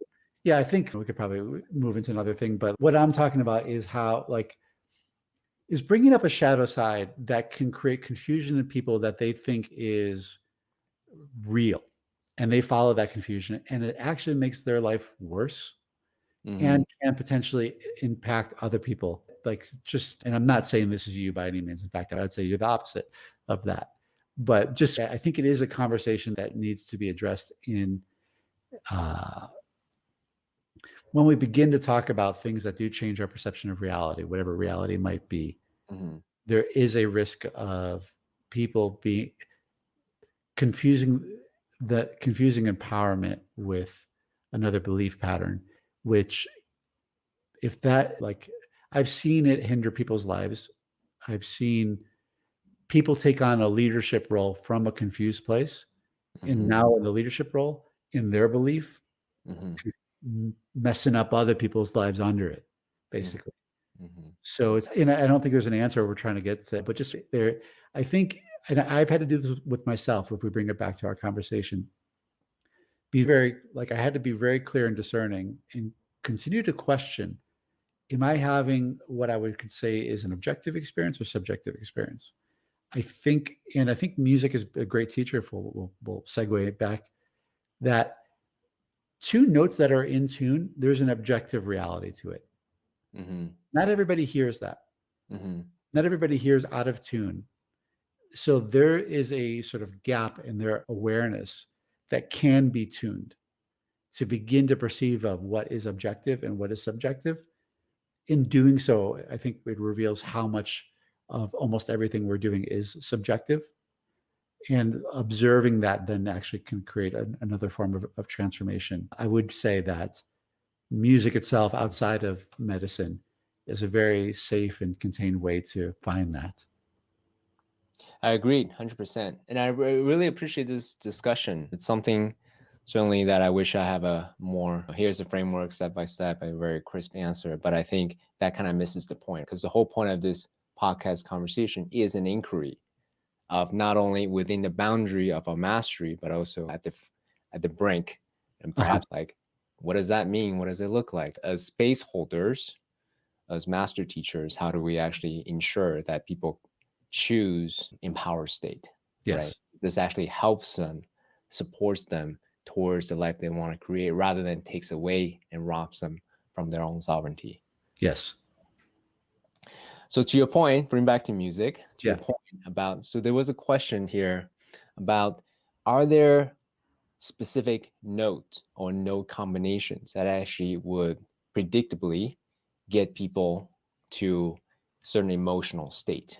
Could you maybe talk about that or demonstrate that a bit so that way people can have an idea of, now that you have a really deep understanding of notes and music and sound, Yeah. you share with us maybe some examples? Yeah, absolutely. It's a great question.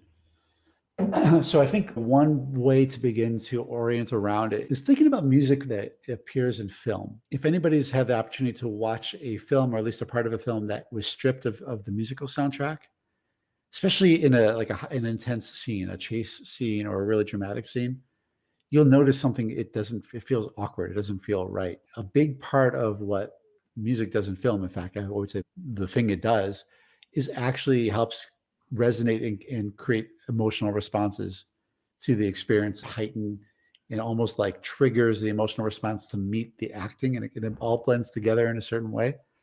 So we can understand that certain aspects of music have an effect on our internal experience of what we're feeling. It spans way beyond just the emotional, but it's something even deeper. In fact, I was part of this talk a couple of days ago that said, yeah, we could say that music creates emotion in the body, or we experience it as emotion, but really it is what it is. And that's part of what makes music so beautiful.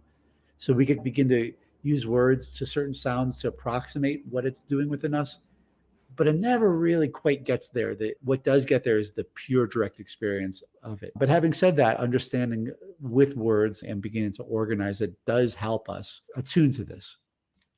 So what I will say is that in music, how many different notes are there? Do you know the answer, CK, or would you guess in the whole universe of music? Dude. Random guess, 12? Yeah. Well, yeah. I mean, that's actually an informed guess. And we could even say, yes, that is. In our Western musical world, we have 12 distinct notes. Another way we could even look at notes is a frequency. So we could say, this is A440. We've heard that. We've probably heard A432 and all the stuff that goes with that. But basically what that means is this note here is vibrating. The string in this case is vibrating at 440 times exactly per second. So it's an objective thing. And so there's 12 distinct notes that we categorize, and then there's octave of those notes. So that would be this note, which we would call an A, which is right now vibrating at 440 times a second. This is another A, but now vibrating at half of that, at 220 a second. This is vibrating at 110. If we went down the other octave, which the guitar doesn't have, it'd be 55. If we went down another one, it'd be 27.5, 13.75, and so on, until we just kept on reducing basically to infinity. And conversely, doubling it. So 440, there it is, 880. The next one would be 1660 or 1760. Yeah. And so on. So it's interesting because there's an infinite amount of replications of this note, quite literally a fractalization of frequency with 12 distinct resonant notes. One might say, what about, here's one note, here's another note. How many notes are in between those? Now, on a piano, the answer is technically 0, but conceptually infinite. So between this note and this note, you have all these little micro notes that are quite literally, if you were measuring a space of a foot, you could divide that into 12 inches. But in between every point, you could divide quite literally into an infinite, although we don't perceive of all of that level of acuity. So the short answer is there's an infinite amount of frequencies, but we organize them in our Western world into 12 individual notes. Every one of those 12 individual notes inherently, and one might argue this if they have a maybe perfect pitch, but individual notes, there's not so much of an emotional quality or relationship to. So if I play this note, or if I play this note, individually, this frequency or this frequency doesn't really call to much of an experience individually. When we combine the notes, though, so let's just say this note and let's say this note. Now together, Now there's something that we could begin to qualify internally. And we can use a binary basically that ends up being a gradient of a binary, but harmonious or stable to dissonant or unstable. So we would, if we were to qualify these two notes, we could say those are very stable. They work really well together. In contrast, if I moved one of those notes, I guess you can't see my fingers, but here, we would call that dissonant, unstable. Mm-hmm. So that's just like a good compare and contrast. So the emotional response or the internal response is primarily based with stability or instability in the gradient between those and all the little flavors that exist between that. Depends on how deep we want to go with like how this is. I'll just give the brief version of it. When we're hearing sound, it's the vibrations of the strings are creating wavelengths in the molecules that are a replica or a continuation even of the string vibrating. That's meeting our skin, our ears, the cilia, the hairs in the ears, vibrating those in the same wave pattern, which is then goes into the liquid in our ears, which then goes into electronical signal, all still vibrating at the same pattern in our nervous system and God knows what else, neural networks and all the types of things. So the point of that is notes vibrating together create a shape. And some shapes are more symmetrical, which we experience as balanced. And some shapes are more asymmetrical, which we experience as dissonance. And our internal vibrations or nervous system response or neural networks are vibrating in that same relationship. So basically it's an analog or a continuation of that. So we're literally feeling these vibrations, which changes our internal state. If we are hearing or listening notes or combinations, such as this, that in music, we call this a perfect fifth. We don't need to get into the technicalities, but we could call that a perfect fifth. This is a very stable relationship.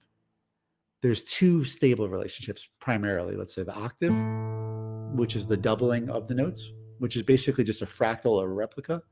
And then the first one that's differentiated would be this perfect fifth, which is very stable. Mm-hmm. So in listening to these notes together, it is beginning to stabilize our internal sense because literally that vibrational pattern is we're eating in a way where, and conversely, if we partake in dissonance enough, it's destabilizing our system. So different note relationships have that effect on us. The ability that we're able to be really present with it is how we can feel it deeper.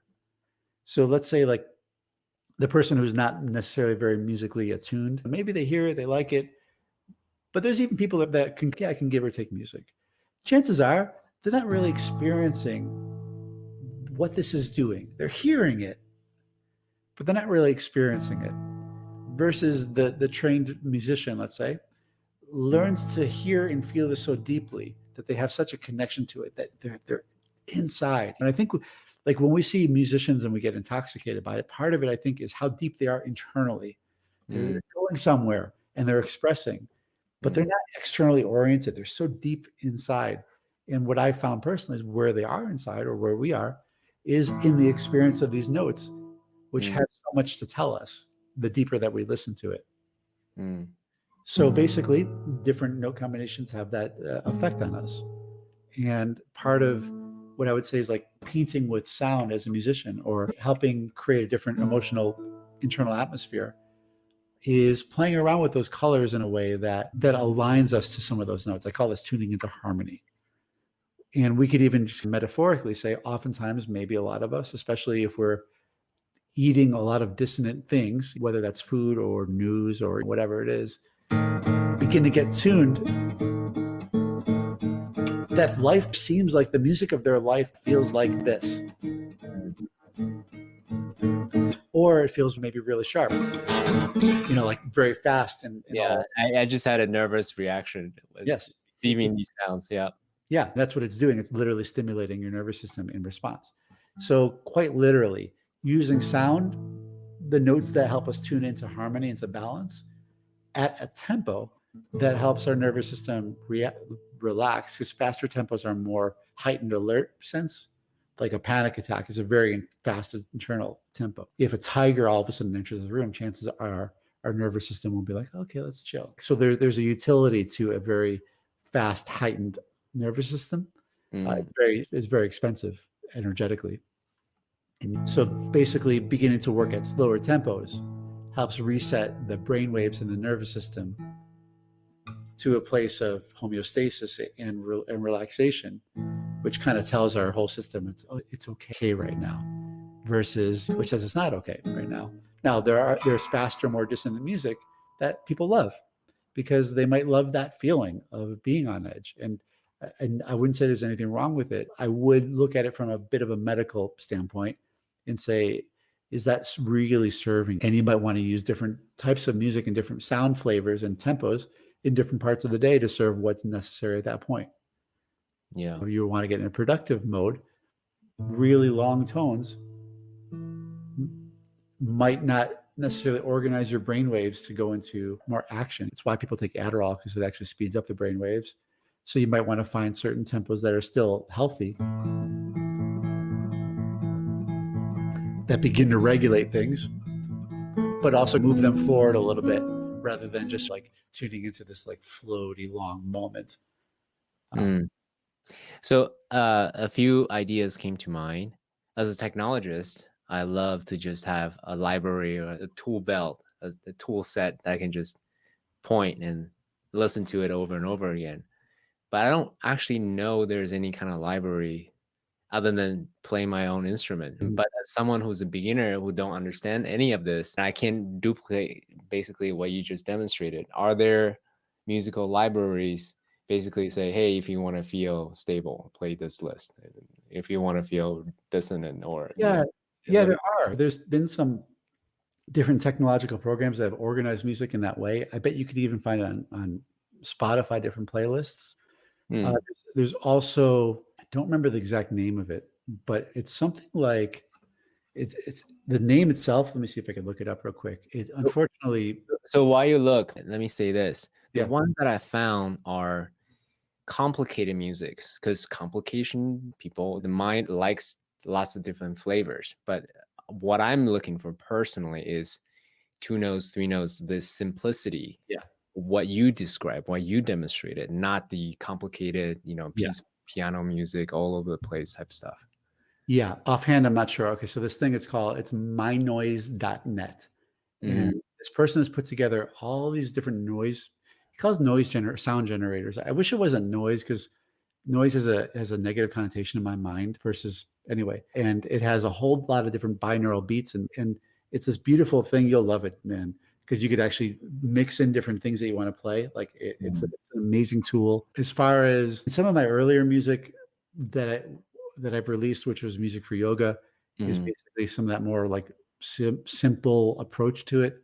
I'd imagine some sort of like sound bath experiences with crystal bowls and things that are more slow and intentional.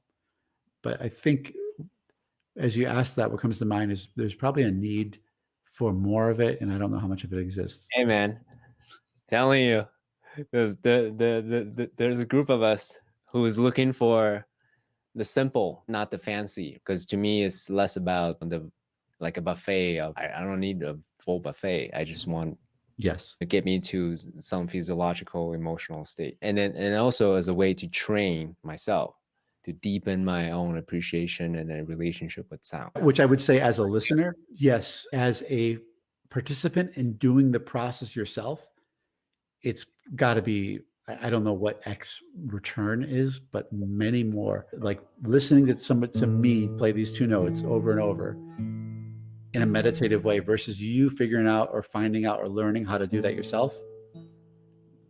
The returns are much greater if you become the self-generator of it. And I think that's a big part of what I'm sharing. I wanted to, let's see, is there anything else that I wanted to say about this? Let's actually move to more of a more esoteric stuff, more mysticism type things. Because you made some, I thought it was really powerful, profound statements, really. You had said mysticism is the exploration of the mystery.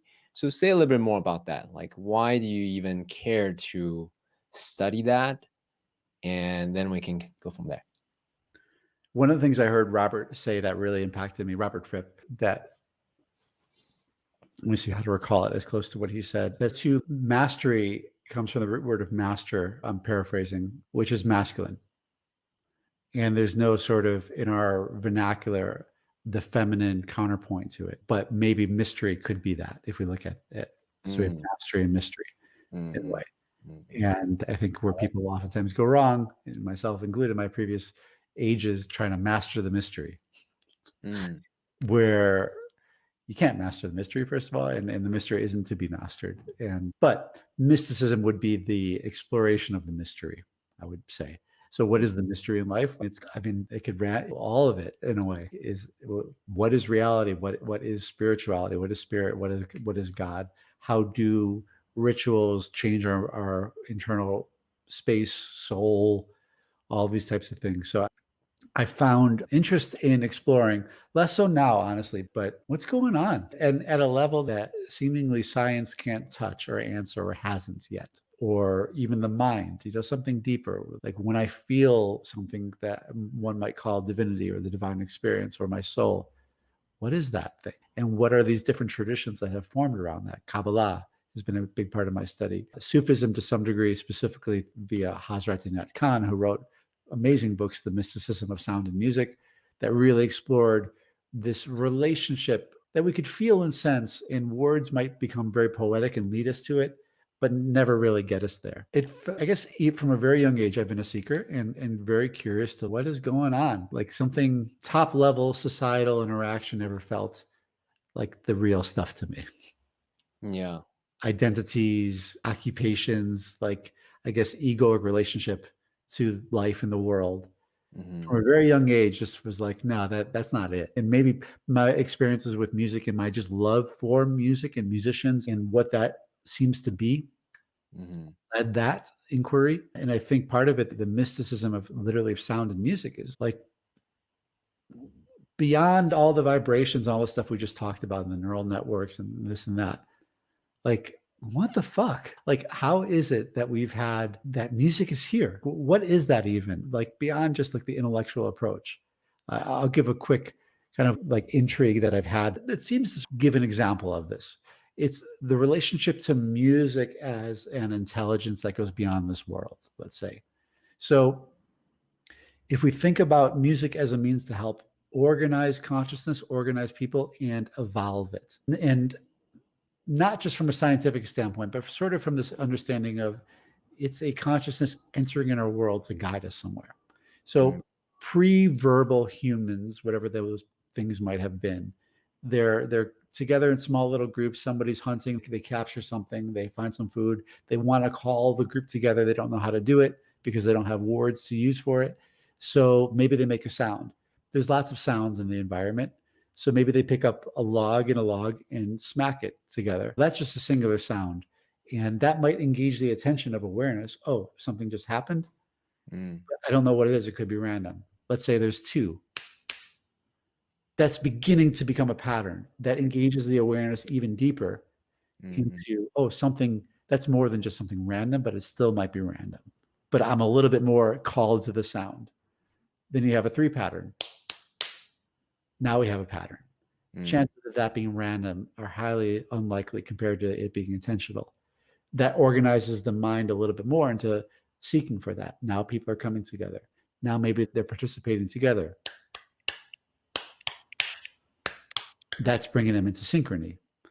Then maybe that helps them survive a little bit better. And now they're humming some sounds, and then they find some words to the sounds, and now they're encoding the history into songs and being able to transfer information from one generation to the other before you could write things down through songs. And that helps people exist better and function better and evolve. As they evolve better, the music becomes more complex because their consciousness is becoming more complex. And eventually they discover different notes, Pythagoras, for example, and harmonies and the math of it. And then eventually that helps them organize their mind to come to another level of being. Then you begin to have more elaborate music and harmony, classical music, complexities of that continues to evolve the brain, brings people together. Then eventually you have like rock and roll and electronic music, which is very precise and gets into very small frequency development and relationships, which is way more complex than any other music has been in the history of humanity, which also now is bringing people together in a certain way and bringing the brain together. So we could look at all of that from just an anthropological standpoint, but we could also look at that from a mystical standpoint of consciousness has guided us along the way to develop using music as this path. And that is curious to me and a mystery that I don't have the answers for, but there's something deep in the exploration of it. Yeah. So someone who is an engineer trained, right? Music to me for a long time was just a form of passive entertainment. It wasn't until plant medicine ceremony then I was like, oh, there's so much more beyond what I thought I heard. Because all I did was I hear the notes, but I didn't really listen. I didn't really internalize. I didn't really reflect on the internal basis. And that actually reminds me of the Tao Te Ching. The opening line is, if you can articulate the Tao, it's not the eternal Tao. However, poetry and music gets closer. Yes. You can actually feel the in-between spaces as well as the notes actually receive the wisdom, in the sounds that you beautifully articulated. So yeah, thank you for sharing that. So one thing that you said is everything is vibration and music is a tool that actually ultimately unites everyone. Can you say a little bit more about that? Like how you think about the world through the lens of a vibration and how you use this powerful tool that access that eternal Tao. Yeah. And I think this is where the mystics of the ancient times, specifically the rishis in the yoga texts, Kabbalists, Sufi, even Christian, not like Gnostics to some degree, in other traditions, understood everything as this vibratory universe, specifically in the yogic mysticism, like authentic tantra, and which, just to differentiate, is not neo-tantra. Actually, I don't know the difference. Can you say more about that? Yes, neo-tantra is like the modernization of, like, Osho is, for example, one of the founders of what we call neo-tantra. Most people, when they hear the word tantra, they think sex. Authentic tantra, while there is an aspect of it, that is not, it goes much deeper than that. It's like getting into mantra and internal alchemy and all these types of things. The neo-tantric movement is basically, for lack of a better word, a bastardization of the word and the concept of uniting polarities, completely like focused in on intimacy and all that. And most of stuff that's— Sorry, can you back up 2 sentences? Sure. You asked me one more time. So say that again, one more time, please. the neo-tantra, the differentiation. Yeah. Basically, it's pretty much a bastardization of the concept. One of the main concepts of authentic tantra is polarities. Shiva, Shakti, masculine, feminine, inner, outer, and the merging of the two. So neo-tantra was like, oh, like sex is doing that. Like sexualize it kind of a thing? Yeah, which is a part of authentic tantra, but it's not the primary focus. It's neo-tantra made it all about that and pretty much made up a bunch of practices and called it tantra, that some of them may have some connection to the authentic practices, most don't. And most are basically this thing, which I don't want to say is negative, because I think it can really be helpful for people.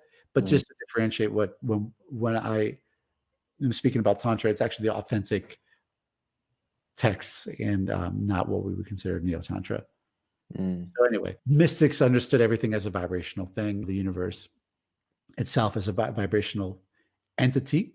And this is, I think, as far as my understanding of current day physics, is where their science is getting to as well, like that string theory and everything is these vibrational patterns. I mean, that at the subatomic level, we find vibration, we find electrons spinning and the whole deal, creating molecules, which are not, when we zoom in, are not a static thing, but actually in movement.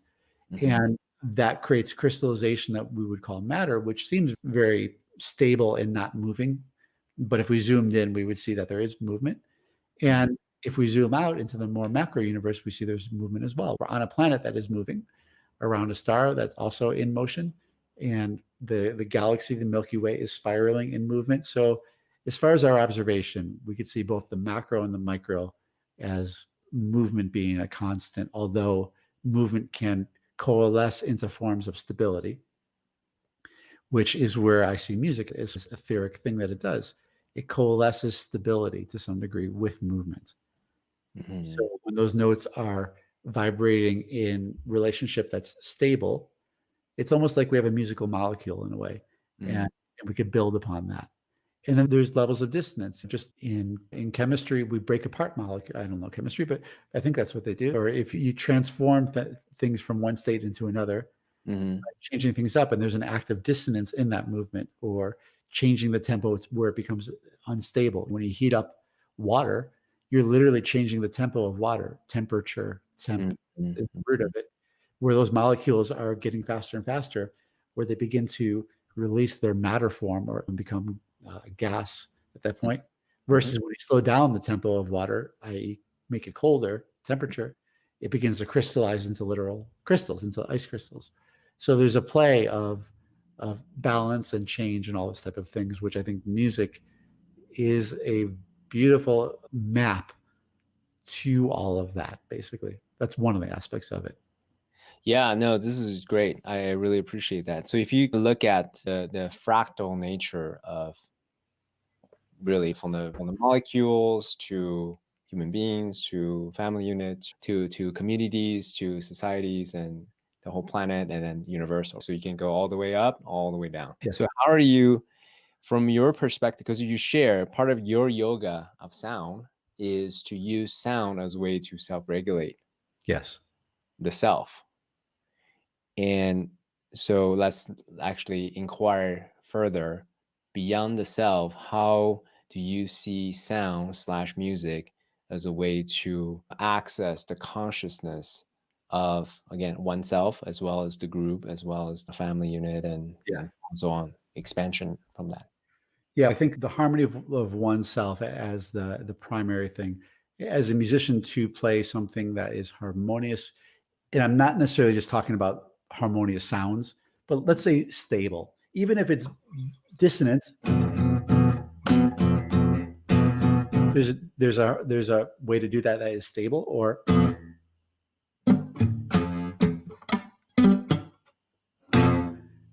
it's further away, harder to hear that as music versus something that has more regulation to it. So in order for a musician to begin to invoke, let's say, the presence of music, there's a necessity of inner regulation that's necessary that begins with the individual.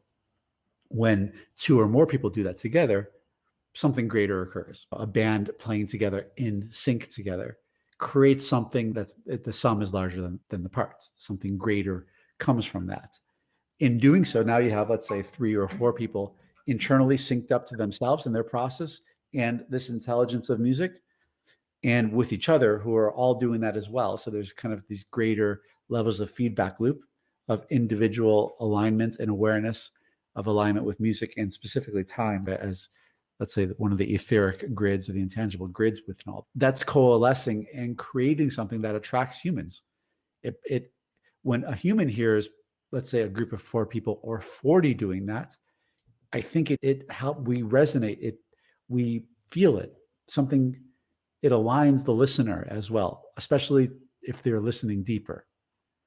So the deeper that they're able to listen, the more internal alignment they're getting, dependent on how aligned those people are. Just a great example. And when I speak of genres, I don't speak of them in any negative term. Just look at the function of it. Look at the function of punk music on the being.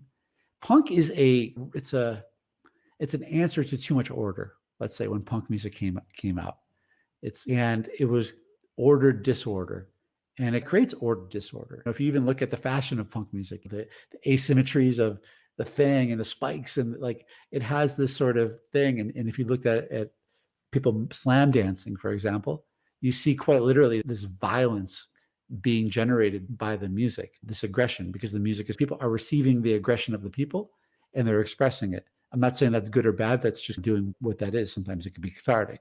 If you look at other music that might help people come into a level of love together, for example, music that is expressing love, the musician is tuning into the frequency of love or the experience of it, and then the listener feels that. So the listener sort of is receiving this combination, musician, human, filters, music as a transcendental type of thing. Anyway, it generates group, not only individual coalescence, but group coalescence. So two people can dance together in rhythm. Now you're having two people syncing up their internal rhythms, their heartbeat, their breath, their neural patterns.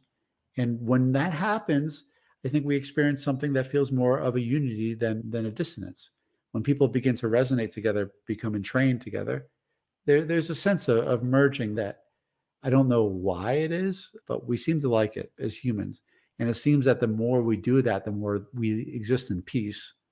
And the more we are in different rhythms or notes or whatever, the more potential for clash. Sometimes there could be beautiful opposites attract, but sometimes there can be clash. So I think part of the function of music as a mysticism is that it's this intelligence that's helping people organize into greater synchrony as humans to recognize unity and hopefully bring more peace into the world, which I think we could actually see that it's done even. Let's look at the music that came through the 60s, for example. So you could see the music from the 40s or 50s, like when rock and roll began, rock and roll shook things up, shake it up, baby. And even the patterns are actually a little bit asynchronous to heartbeat that kind of alerts and stimulates the nervous system. I think humanity needed that. We're just coming off of our Second World War, where we dropped the most destructive bombs that have ever been developed in humanity. Real serious shit at that point. The impact of war all of a sudden was magnified to a degree that humanity had never felt before. And I think something needed to change, and something did change. After that, I feel like part of the music was to help wake people up out of a certain trance, in a way, of differences and come into alignment for some degree. And then you have it kind of culminating, at least in my mind, in Woodstock, where you have 500,000 people or so, no fights, everyone coming together to listen to a music that seems to be channeled from something more than just, and this is a pre-Rockstar even, at least the commodification of the music industry.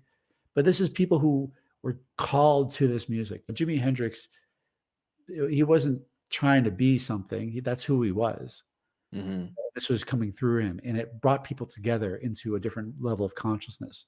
So I feel like that movement changed the course of humanity in a way, and the sort of movement of music into a carrier of love and harmony, and coming from that place has seeded, that continues to happen today, a different level of consciousness that is looking towards agreements and commonalities rather than being stuck in you're that, I'm this, you're different than, and you're bad, therefore. So I have a two-part question, right? So the first part question is, do you feel that the popular music of the time is a direct reflection of the consciousness of the collective whole? So that's the first part question. It's a big question, but I'm curious to know your thoughts, right? The second part of the question is, I don't know if you ever watched Elizabeth Gilbert's TED Talk. She talked about the concept of a muse, being a channel, a conduit, and having a muse, one with or a genius visit her. And if she is not ready as the conduit, a vessel, she would then visit another writer. So she shared an example between Michael Jackson and Prince as an example. And Michael Jackson would say, hey, if I don't write this song, Prince is gonna write it. Similar concept, right? Yeah. So I'm curious to know your thoughts about, let me recap the question. Do you feel like the music, popular music at the time, is a direct reflection of our consciousness? And two, the whole idea of being a conduit, a vessel for the muse to come visit. Yeah, I think it's definitely a reflection of the consciousness and the zeitgeist at the moment. And it also seems to be something of the future calling us forward to it. A future what? The future calling us forward to it. That there's something about the current, generally like current music times, and I think it's expedited now, especially with technology and the sort of the digital part of the aspect, which has really changed a lot of parts about music. But there's something when I listen to some music, I'm like, shit, this is the future, even though it's right now, but it's like calling us forward into something. I think that's part of the benevolence and the intelligence of music, is that it's organizing us into a more harmonious, complex future moment, basically. Does that make sense? Yeah, it does. Yeah, it's more of I think you said it beautifully, calling us forth. Yeah. and a reflection of the moments. And different musics are different reflections and serve different purposes. When hip hop first evolved, I mean, that was a music that was necessary for a culture to express pain and bring awareness to injustice. And I think that music was born from that. I think it's changed into something else now. It definitely has. There's a great Netflix series, The Evolution of Hip Hop, that really is well done and goes from the disco, the merging of disco. Anyway, so music can be different things, but I think it's always a reflection of the moment and generally guiding into the future. Potentially, there's some destructive music, I would say, as well, or music that has some destructive consequences, just sonically and vibrationally and mentally and mindset and all of that. Second question, I don't think it quite works like that. If I don't get it, somebody else, I don't know, but that doesn't make sense to my own personal model of how the whole thing works. Okay. Looking at the world as a student of vibrations, as a teacher, as a musician, as someone who actually creates and produces music, as a trainer of other people who getting into music and sound, and then now we're just hypothesizing here. Yeah. Well, have we been all along? Yeah. In a very divided world that we are in today, what kind of music is yearning to be brought into the world? Boy, is the world divided? I hadn't noticed. Polarized. Man, that's a really great question. One of the things I really love about right now is the diversity of artistry that's available and continuing to evolve. As a musician, I don't love Spotify's royalty payment model because it is not so equitable. As a lover of music, I love Spotify because it is not only gives me, the listener, access to so much music, but there's also like the AI generative. It figures out what I like, and I don't have a defined taste. It's not like I like blues and it sends me a bunch of blues. I like weird, undefinable things, and somehow it finds new artists to send me that I really love.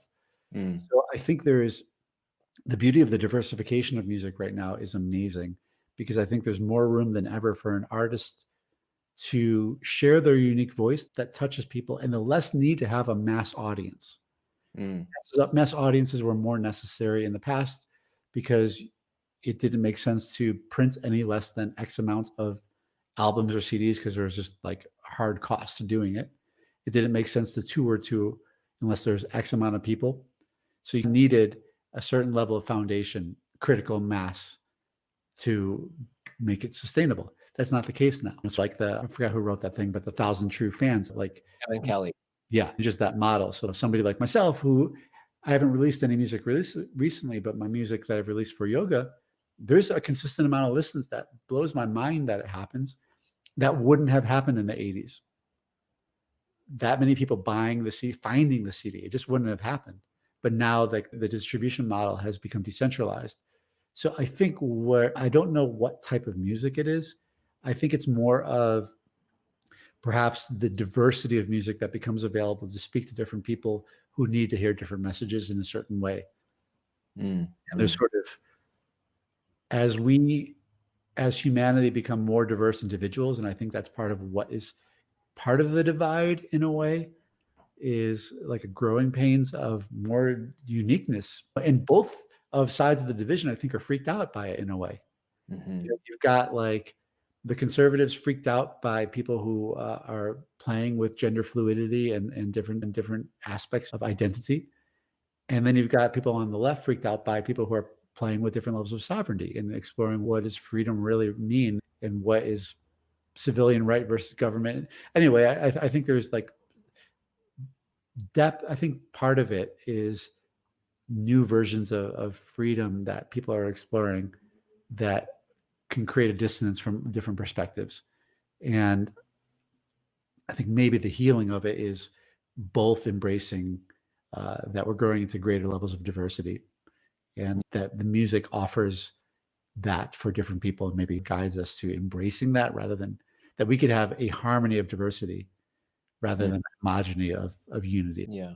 So are there any tools so in my mind, I'm a student of technology. I like mental models and frameworks and Yes, me too. technologies as well. And I'm an entrepreneur, you're an entrepreneur. So what are some of the up and coming tools that you've come across that you feel is more conducive, empowering for you to really help bring your Tao to others? Who, me personally, or more generally? Yeah, through your lens, what have you observed that you're excited about? Oh, this particular technology, this particular tool that empowers artists like you to make the kind of difference and impact that you want to make? Yeah, I haven't seen anything new that I feel. Well, okay, we could look at it in three levels, I think. So there's there's a generation generating music. So Mhm. that would be the some sort of education thing, which I think Zoom online trainings is amazing because we continue to decentralize that, like the need for that. I think kids learning from YouTube videos, like just the amount of information that's available to learn from is greater than ever, and therefore I think it's expediting process of learning.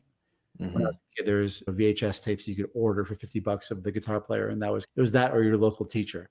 Now you have the world available. So I think decentralization of education is huge, and helping people learn music. I think as programs get simpler, like Ableton Live, for example, GarageBand is a starter program. People have the experience of beginning to work with a recorded medium of music and alter it and change it in a way that makes making music easier. The process of actually creating it, at least like at the functional level, not the creative level, but at least at the technical level. Yeah, the mechanical level. Yep. The mechanical level, yeah. And then the education to do that along with that. And then decentralized distribution models that are AI driven to begin to figure out what people like and give them music that they like that inspires them to create more. Like I get inspired by the music I hear. Mhm. And then AI I'm sorry, virtual reality in AR would be the next step. But I have some visions. I don't feel ready to speak publicly on it because I would like to develop them. But See. I think beginning to see and experience music in the fourth dimension, which we don't normally do. When music is written, notation, it's two-dimensional and it's binary and it's very abstract, from like dots on a paper with lines means absolutely nothing. We understand the representation of what it means and we learn that. It's a very abstract and laborious model that has been functional, but with the advent of depth and movement, we actually can begin to engage with music in an AR or VR way that music is more akin to how music really is. I think Guitar Hero is a primitive version of that, where you're Mm. moving through time while you're playing. Well, that's what you're doing when you're playing. So to Mm. have visual representation, especially in a three and fourth dimensional representation, I think will begin to expand a lot of things. Mm. Yeah, actually, what comes to mind is the VR meditation app called Trip. Essentially, you Uh-huh. have music coming your way. You essentially can visualize meditation, Mhm. which is paradoxical because the whole point of meditation is to go inward, not to look at the VR world. Yeah. But I digressed. Another idea came to mind as you were speaking is, I don't know if you played this game before. I don't know the name of the game. Essentially, you have two knives and things are coming your way. You're slicing them, and Mhm. you can actually use that to create music as a possibility. I'm not a gamer, but that's just Yeah. something that comes to mind. Yeah. I haven't seen that game either, but yeah, music is a play of space and time. Yeah, I So think what actually would be really interesting as an exploration. We don't have to come up with a solution right now. It's not just the creative aspect of it, because we have more channel of distribution, yes, but I think fundamentally what could be really interesting is thinking about how artists can collaborate with each other yeah. more AI suggestive way. Hey, if you like Josh's music, you might like CK's music. Josh and CK, you guys should work together, have a collaboration so you can cross-pollinate your audience. So that way you have more and more of that moat, right? Yeah. You know, the true fans grows accordingly. So that way you're not dependent on distribution channel like Spotify as a way to help support and monetize your lifestyle as a creator. Mhm. Yeah, just a thought. I don't have a solution, but that's something I think would be really interesting as a Yeah. way to seamlessly collaborate with other similar audiences. So then you can grow your audience accordingly. Yeah, I think I like the idea of like AI driven by taste to bring collaborators together. I think that's pretty brilliant. It hasn't been done before. I had the idea some years back of a dating app that was based on your Spotify listens. Because I have this hypothesis: if you have the same taste of music, chances are you'll get along. Whether it's a romantic connection, I don't know, but I think chances are you'll get along. Yeah. So guys, if you're listening, hey, we just offer you some brilliant ideas. Check it out. Let us know. Cut us in on the Founders Talk. Yeah, right. Yeah. Last question. I want to be super respectful of your time. Last question is this. So thinking back on what young Josh, what he was struggling with, dealing with, what would be, we said a lot of different things and tactics and frameworks throughout this entire conversation. What would be like the one thing, if the young Josh can hear what you're about to share, it would really help him? Yeah. Can I ask how young? At the beginning part of his entrepreneurial career, where he's facing self-doubt, where he's facing, what should I do? Go to the left or go to the right, or reinventing myself. Yeah. As a musician to entrepreneur, what would you say to the young Josh listening? I would say to allow both time and space to explore, and to do your best to mitigate stress, anxious, panic responses along the way. To invest equal time in tuning into intuition and clearing distractions and static and noise that get in the way. So in parallel with action, also internal work and making sure that the internal world is being tuned in and nourished, to work towards a lower valuation than a higher valuation. I think. What does that mean? I didn't understand that. We all want the big ticket item that scales so that we can have the maximum ROI. I think, to focus rather than impressive maximum ROI, what is lowest level sustainable ROI first, and tune into that rather than trying to just the 6 or 7 figure a year thing right off the bat, the big launch. Let's work on the sustainable ROI that feels good. It feels in alignment with you. If you're getting caught up in technical stuff and that is losing the engagement, find a simpler way to do it. Specifically, rather than trying to figure out the whole sequence of autoresponders and the thing and the click funnels and the thing and the thing. If that is not working, is there an easier way? If it takes more manual labor than automation, maybe that's okay. So again, rather than trying to just scale ROI, time, money, return, everything from the get-go, just get it functional and proof of concept, and not just proof of concept from a sales and a monetary way, but from a way that what you're offering is working.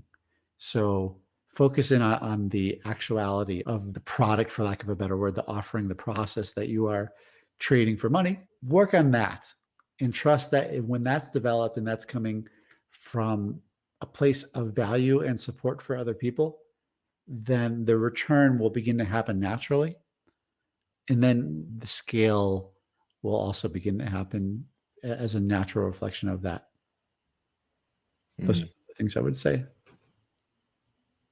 Thank you so much, Josh. Let me take a moment to really acknowledge you. I so appreciate you as a friend, as a colleague, as a teacher, as a mentor, and everything that you stand for and what you do. In this conversation, you share very generously with your journey of someone who desires to be a musician, who is super heady, to being a master teacher. You share with us also your teaching philosophy, what makes a great teacher and not so great teacher, right? You share with us also on your philosophy around how music is a tool to access the mystery of the universe. A little bit about that too as well. So we went a lot of different grounds, and I think for younger CK or Josh or anyone who is starting their career, reinventing themselves, your last tip was definitely on point about how to actually focus on the atomic unit of the offer versus getting to all the fancy automation tools, the models and the funnels and all that stuff. So that way people can continue to give their gift made the kind of starting to make the kind of difference I want to make. So thank you so much for the way you show up on our conversation. Thank you, CK. And I'll take a moment to acknowledge you, which is, this is really delightful, a real beautiful experience. You hold a wonderful space of good questions and inquiry, and your ability to listen brings forward things. But like in music, the depth of the listener will bring the musician out. And that could be the individual listener and musician or the audience. So I found just through this, an ability to find an expression that oftentimes is not so available with me, or I have the opportunity to open that channel. So I really appreciate you as a facilitator to open that. And it's a real gift. And Thank you. I see that gift expanding, and it benefits a lot of people. So thank you for holding the space and the invitation. I really appreciate you.